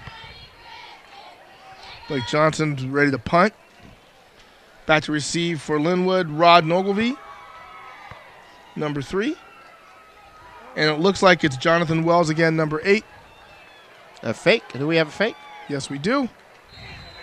And look at that. Cody Marshall keeps the ball. Picks up about 20 yards. Wow, that was totally unexpected from their 28, 29-yard line. But, and that's very much of a will let the wind out of your sails on the defensive side. These guys have got to stay focused now on the Lynwood side of the ball. That was a great call by the Griffins. Well, absolutely, because they were, like you said, Kim, they were looking for that success and that momentum. And Lynwood's not even ready. They've got to snap the ball. Don't wait. And he's wide open. Steps out, steps back. He's got a man upfield. Uh-oh. Looks like he's going to go all the way. Stopped just short. Josh Davis with the reception, number 48. Great pass, like you said, wide open. Lynwood caught completely off guard. On that, I'm really surprised that they got that. They set that ball down, and I'd say three-quarters of the Lynwood defense was on the sidelines. And on that fake punt, the Griffins weren't very good on third down conversions, but that's their fourth down conversion. Yeah, and big yards on that, too. Cody hands the ball. Molina goes right up the middle, untouched, into the end zone. No, I'm sorry, that was not Molina, my mistake. That was Ruffin. Ruffin, number 27, with the touchdown. Lots and lots of confusion and commotion going on the Lynwood sidelines, and Coach Williams could not be happy with what happened. Okay, let's see this once again. Now, you look on that. We came in a little late on that, but the receiver was able to break free because, like I said, at least three-quarters of the Lynwood defense was on the sidelines and trying to get in before they got that play set. A little bit underthrown, or we're talking about 6 points, but you know what? You'd rather have it underthrown and caught than overthrown. Oh, and the extra point makes it 34.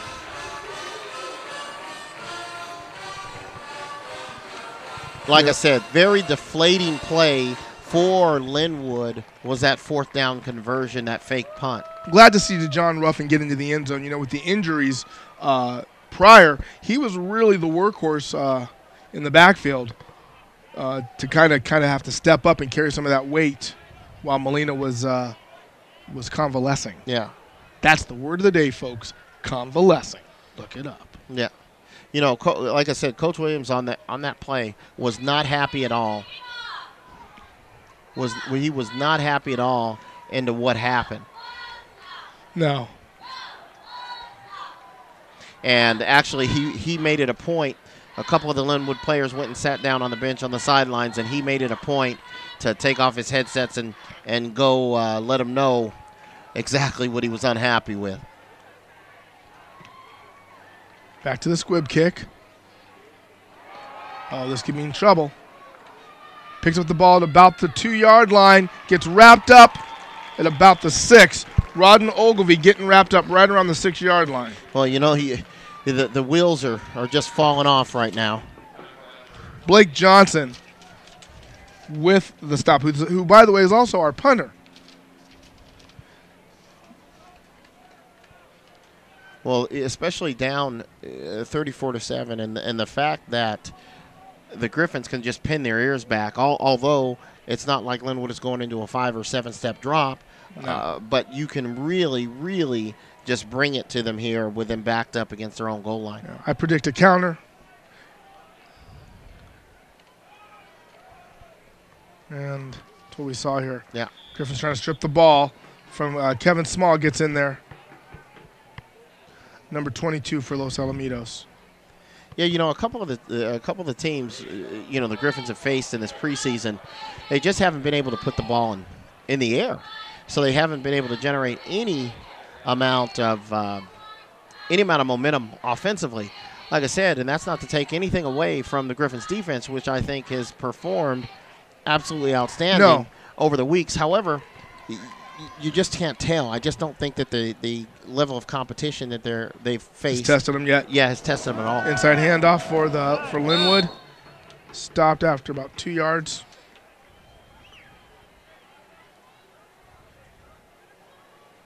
It's going to be 3rd down and 5. I've seen with both University and the same with Lynwood, and Lynwood's got a little bit more size than University did last week, and I think that they have a few more playmakers, but I just don't think that they haven't faced a quarterback yet. Well, okay, that's the quarter break. When they get to the Sunset League, that's not going to be that's going to change. Right.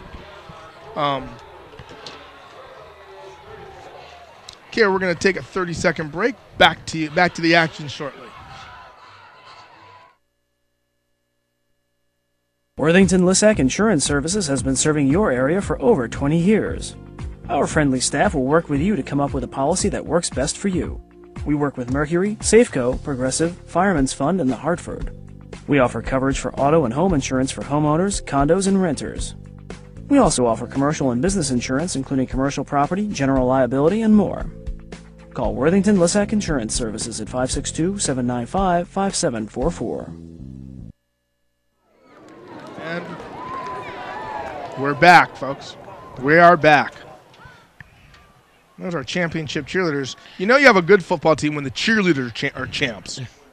Come on. Well, you would think that. I don't know how much that actually correlates, but I'll go with it. Thank you, Kevin.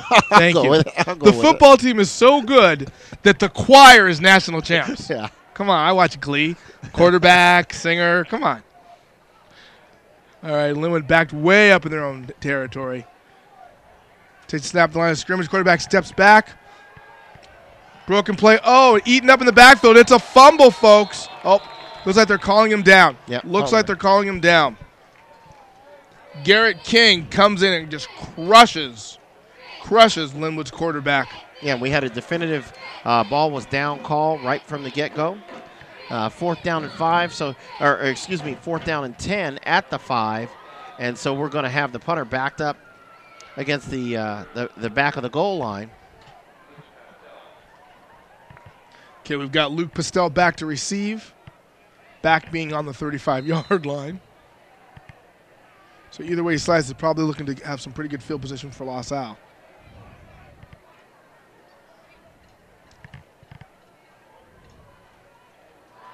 Good snap. Oh. And he got it out. That's all you care about. That's all you want. Yeah. Pastel fair catches the ball in the 32. So La Salle takes possession in their own territory. 11 minutes left. 1st and 10 La Salle on approximately the 31-yard line. It looks like they marked it.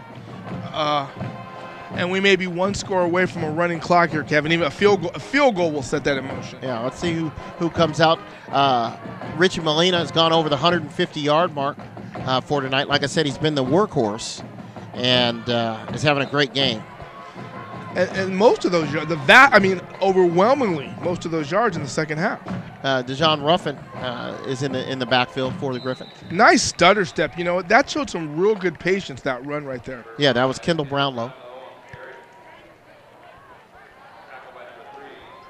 Yeah, you had so many guys that were out injured last week.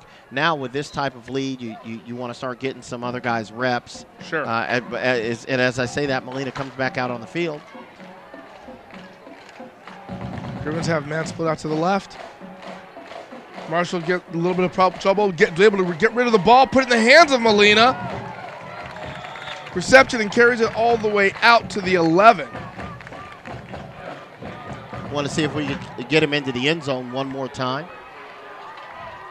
tonight. Nice screenplay. You were just trying to get home early to make up for that late game. Yeah. Don't trick me. Exactly. You can't trick me. Well, I'd like to see young Molina get in the end zone. I met his mom in a game last year. She was nice to me. 2 men split out to the right. Inside handoff, number 27, to John Ruffin. Again, DeJohn, getting more touches now. Like you said, he was their workhorse. He was lined up in the backfield all week last week when Molina was down. And now it's good to see that he's, not forgotten. Cody.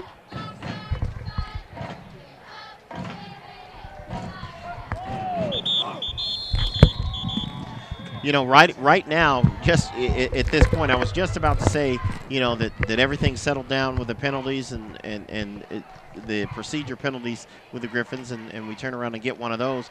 I wanted to go back to Cody Marshall. Though he hasn't put the ball in the air a lot tonight, he's managed the game well, directed his team well, and shown a lot of great leadership. And so, that's really on the positive side. But remember, last week, save a few bad plays, I thought he had a good game. No, he played very well last week, and I said even this week, the execution of that run that got him in the end zone fooled everybody on staff. Oh, there it is. Oh, looks like. Well, I'm going to guess that that's probably PI. Let's see. Well, here's the first thing: was it caught by someone? And so it looks like that it was intercepted. And let's see what the play was. They finally gave a signal of a touchdown. There you go, Nick Helms. It took a while for them to give the signal for the touchdown. Well, it looks like the defender kind of pushed off on him. There he is. And fourth quarter, let's see that again. Yeah, no, there's no face guarding penalty, but it was a little bit underthrown on that fade, but a good play by the receiver to go up, full concentration, and go up and make that grab. The vendor never turned around, and that's what caught him. Yeah. He basically kept his back to the quarterback the entire time, resulting in the penalty that obviously we're not going to take. LaSalle shifting into the official leisurely kick. Goes and picks up his flag.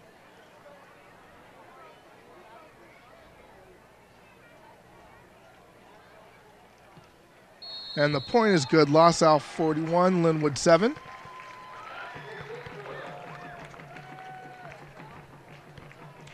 And I'd say this lead is safe enough now. I'm okay with saying feel good? Yeah, that okay? It's safe now. And for the second week in a row, the Griffins put 40 up on the board. Let's see if we can see this from another angle, the touchdown pass. Yeah, it's just a straight fade pattern. Receiver makes a really good play on the ball. Defender does not. Defender's got his hands up on him.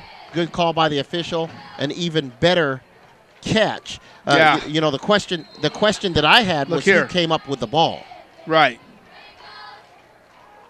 Who came up with the ball? That's the only question. Wow. Part of the situation is wow. you've got your back judge, and here I have CIF guys, I want you listening to me, is you've got officials going in, but you don't have officials that want to be on top of the play. Right. So your back judge has got to be on top of the play, and that's how come I thought the ball was intercepted, because the guy that got up with the ball was the Lynwood player, but, it's a touchdown. Well, it is according to the scoreboard. Yes. Okay. Yes. We have Thaddeus Daniels, number 1, and number 5, Rodden Ogilvie back to receive on the kick. There seems to be some conversation happening right now among the officials on the 45-yard line.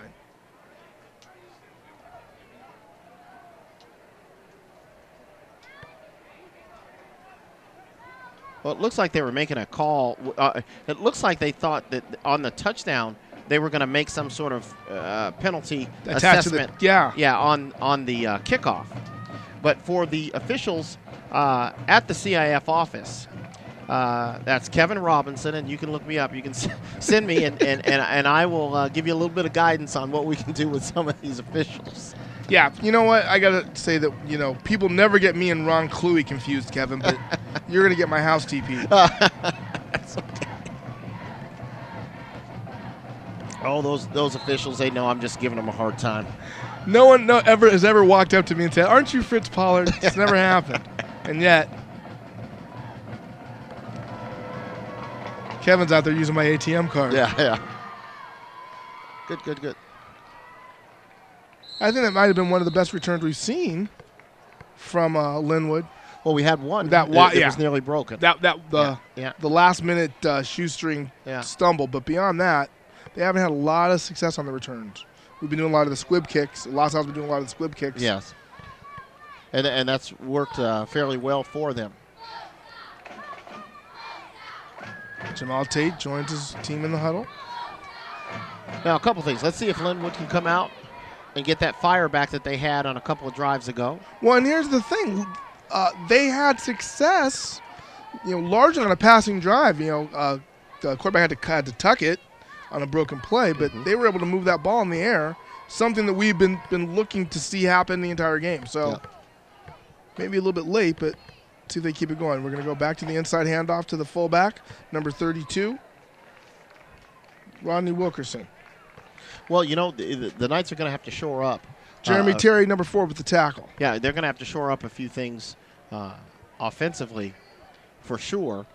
They've got Mountain View from El Monte next week, but then they open league play against crosstown rival Dominguez. Yeah. And so, they're going to have to pick it up offensively and shore some things up. I want to mention once again that tackle was made by number 4, Terry. Terry, number 4, making the tackle. I'm saying it 3 times because his dad invited me to the tailgate for some bratwurst, so I wanted to make sure I said it. Number 4, Terry. Lynwood takes snap, steps back, pass to the left. Oh, in and out of his hands. Number 11. Looks to be number 11. Yep, Darrell Robinson Jr., who has been key to some of their more successful pass plays. That time, unfortunately, just couldn't wrap it up. Yeah, he's made a couple of good plays, and that ball was delivered on the money by Tate. You just got to haul that one in. I hit him in the hands again, dang Yeah. it.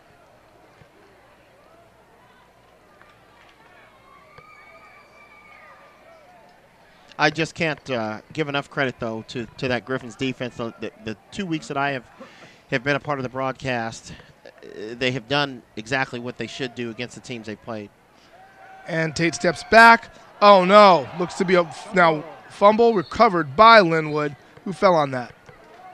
It's getting up slowly. It's number number 74. Yeah, one of the heavies. Yep. Doing what he needed to do, taking care of his guys. That was Brandon Avalos, all league, 6'3", 300 pounds.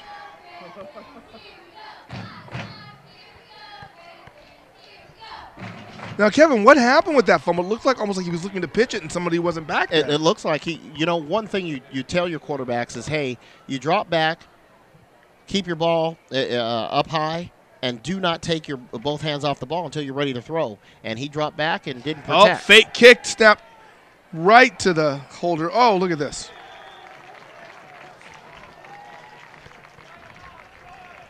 Derek Worthy. Derek Worthy, the Number carrier on the 3. fake. Now, or excuse me, on the tackle. Good call if it's 4th and 4. I don't know if 4th and 12, because it didn't fool anyone in that field position. Because one thing that you're looking for that, and at 41-7, I don't even want to show that. Well, I don't even want to show it. I think that was a motivator. Had that worked, it maybe gives you the pump in the sails you need just to finish out the 7:48 left in the game. That's a play I need in league, not a play down 41-7. The flip side is lost out with the short field again. Yeah. Hand off to number 5. Doesn't quite get to the line of scrimmage. Kendall Brownlow pulled down in the backfield. 2nd and about 12. What the Griffins want to do is go out, and with the guys, because he'll be shuffling in guys, some of the reserves in and out, is you still want to finish strong. You don't want to finish sloppy. You want to go out there and you want to execute. Sure.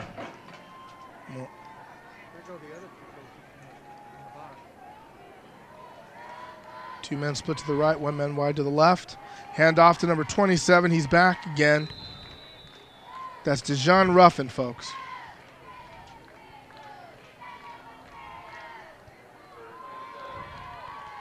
Now, next week coming into the vet is Damien High School out of Laverne.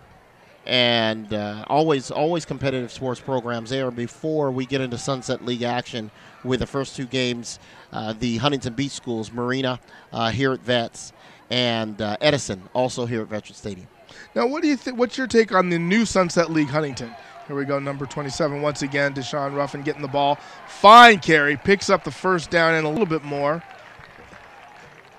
He said, "Don't you forget about me." We will not, Mr. Ruffin. Well, you know, the Sunset League being aligned how it is, now moving to the Southwest Division, the one thing, the one constant is you're still going to be top-heavy. Sure. Cody Marshall keeping the ball, rolls out to the left, brings the ball to about the 7-yard line. Good run fake, and good run by Marshall. Pick him about 15. Finally brought down by cornerback Brandon Patton, number 5. 5'10" senior, 170 pounds. It's tough to tell. You know, it's for me, it's tough to gauge how good we are, we being the Los Alamitos Griffins, based on the competition they played the last couple of weeks. Ruffin goes right up the middle and into the end zone again. Second touchdown. And now we enter the land of the running clock soon. But the thing is, great run, big hole. The thing with the Griffins is you can't tell, but then you can look at it and say they've played lesser competition. I think we can all admit that. But they've pounded lesser competition, too, sure, just like you should. We expect to see the Griffins shift into their PAT kicking positions. There they go.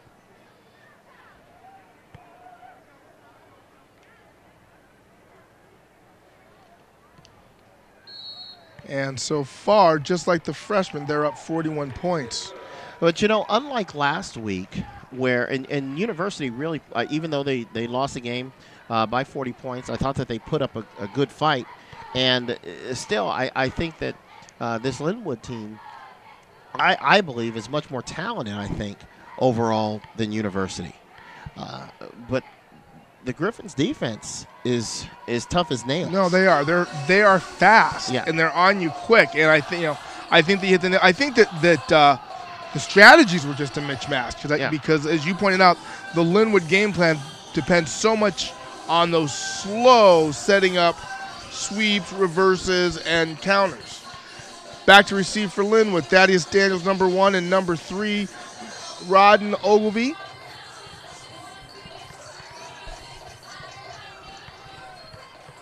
The running game is on point here for the Griffins, though, the last couple of weeks that I've seen. Well, we've gotten quite a show this second half, especially another squib kick from the Griffins. Pitches it back.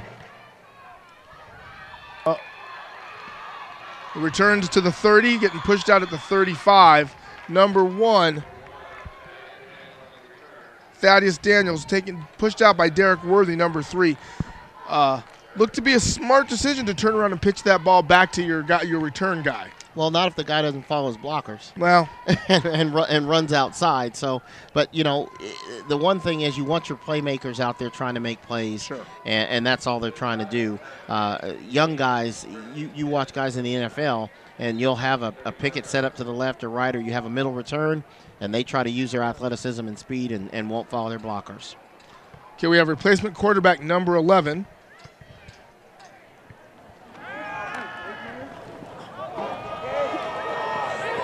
Oh, in and out of the hands of number 20, Blake Johnson. And that was a nice ball.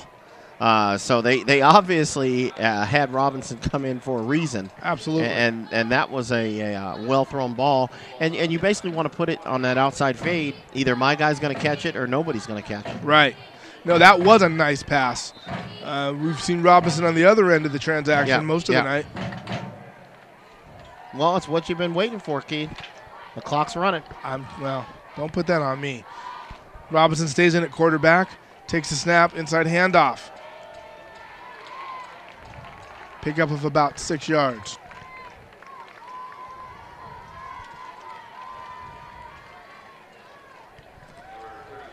Tackle by number 92, Alexander Barker.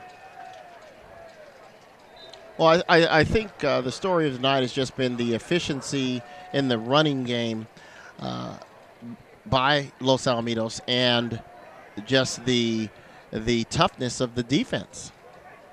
And then keep the ball on the ground. You also control the time. Yes. Now let's pick up a first down by Lynwood up the middle, number 31. Well, Tim Williams. Looking forward into that Sunset League play because, ultimately that's what you are looking towards. It's really going to be a wide open Sunset League after Edison. I know that the goal is to have as much parity in the league as you can, but I think that that often works against the Sunset League. You have really good teams splitting victories. You're lucky to get 3 wins in the Sunset. Right. Number 11 connects with in and out of his hands. Flag on the field. Jonathan Wells in and out of his hands. Number 11, Dale Robinson Jr. with the pass. Yeah, Wells was just thinking about what he was going to do with that ball after he caught it. Yeah. Yeah, you know what? I keep thinking about what I'm going to do after I win the lottery. And I have to yeah. First, win the lottery. Right. Defensive hold, huh? I'll take it. Well, yeah, there is plenty of parity, I think, in the Sunset League. But I'll just keep just to prepare everyone. That's just going to be a battle. Those first few weeks, Marina is not going to be just your normal walkover. You would hope so because you want the Griffins to have an easy win before they get to Edison. But you got to take it one game at a time, as the cliche goes. There we go. And number 8 breaks out to the outside. Wells gets taken down. Pickup of about 6. Well, Newport Harbor is looking pretty good this season so far. Yeah, Fountain Valley's going to be tough. All these schools, well. I'd say Huntington Beach is a notch below where they were last year, based on what we've seen so far out of them this year. But I think that but Huntington Beach is not the team that left the Sunset League beaten, 5 years ago. Right. They basically went and dominated the new league that they were in. And the coach points out that none of these kids remember being Sunset League basement folks. So Lynwood steps back for the pass, swings to the left, pass caught. Pick up on the first down. Yeah, that was a great pass, zipped right in there. We go back and we talk about Huntington, and I as I stated that Huntington is not the team that they were last year, but as pointed out to me by one of our statisticians, they lost 17 starters. And so in high school, it's not like you're at Southern Cal or you're at Alabama where you can just reload. That's tough to lose 17 starters. Hey, it's been a while since Southern Cal has been able to reload, by the way. Yeah. I don't know if anybody saw that Stanford game, but the walk-on freshman center had a key role in that. Yeah. Robinson just tucks the ball after a broken play. Almost picked up the first down, the 9-yard gain. Clock's ticking down, 44, 43 seconds. I know they'd love to get into the end zone before the game ends. Yeah. Tristan Frembling with the tackle for LaSalle, number 35. And I like the fact. In fact, I love the fact that the Lynwood players Robinson steps back, are playing. Throws over the middle. They're playing this out. Okay, now we have a flag on the play, and it looks like an injured Griffin out there as well. And based on the flags, the officials are still playing it out too. So tip ball, so no pass interference. Okay. That was Samuel Cordelay is the one who's the injured player right now. Yeah, the Knights are definitely finishing this out, and so are the Griffins. Well, that's the game, Kevin. Your thoughts? Once again, 40-plus points put on the board, a total dominating game put on by the Griffins on both sides of the football, and they're going to have to continue to do this and continue to build. The guys that were injured last week came back. Richie Molina looked like he hasn't missed a beat at all, and the Griffins just look good on both sides of the football, I think. Well, I had a chance to talk to Barnes earlier this week, and he said that he's happy with the team's play, was happy with the progress, but without those key players in the lineup, they haven't been able to find their identity, like the way they played last week. But so much of this game has to do with knowing each other and the quarterback being able to connect with the receivers. And tonight we were mostly on the ground, but it looks like the Griffins have found their identity. People know their roles, and they serve them well this evening. Yes, great win by the Griffins, and it puts Coach Barnes just one step closer to that 300 mark. Dun, dun, dun.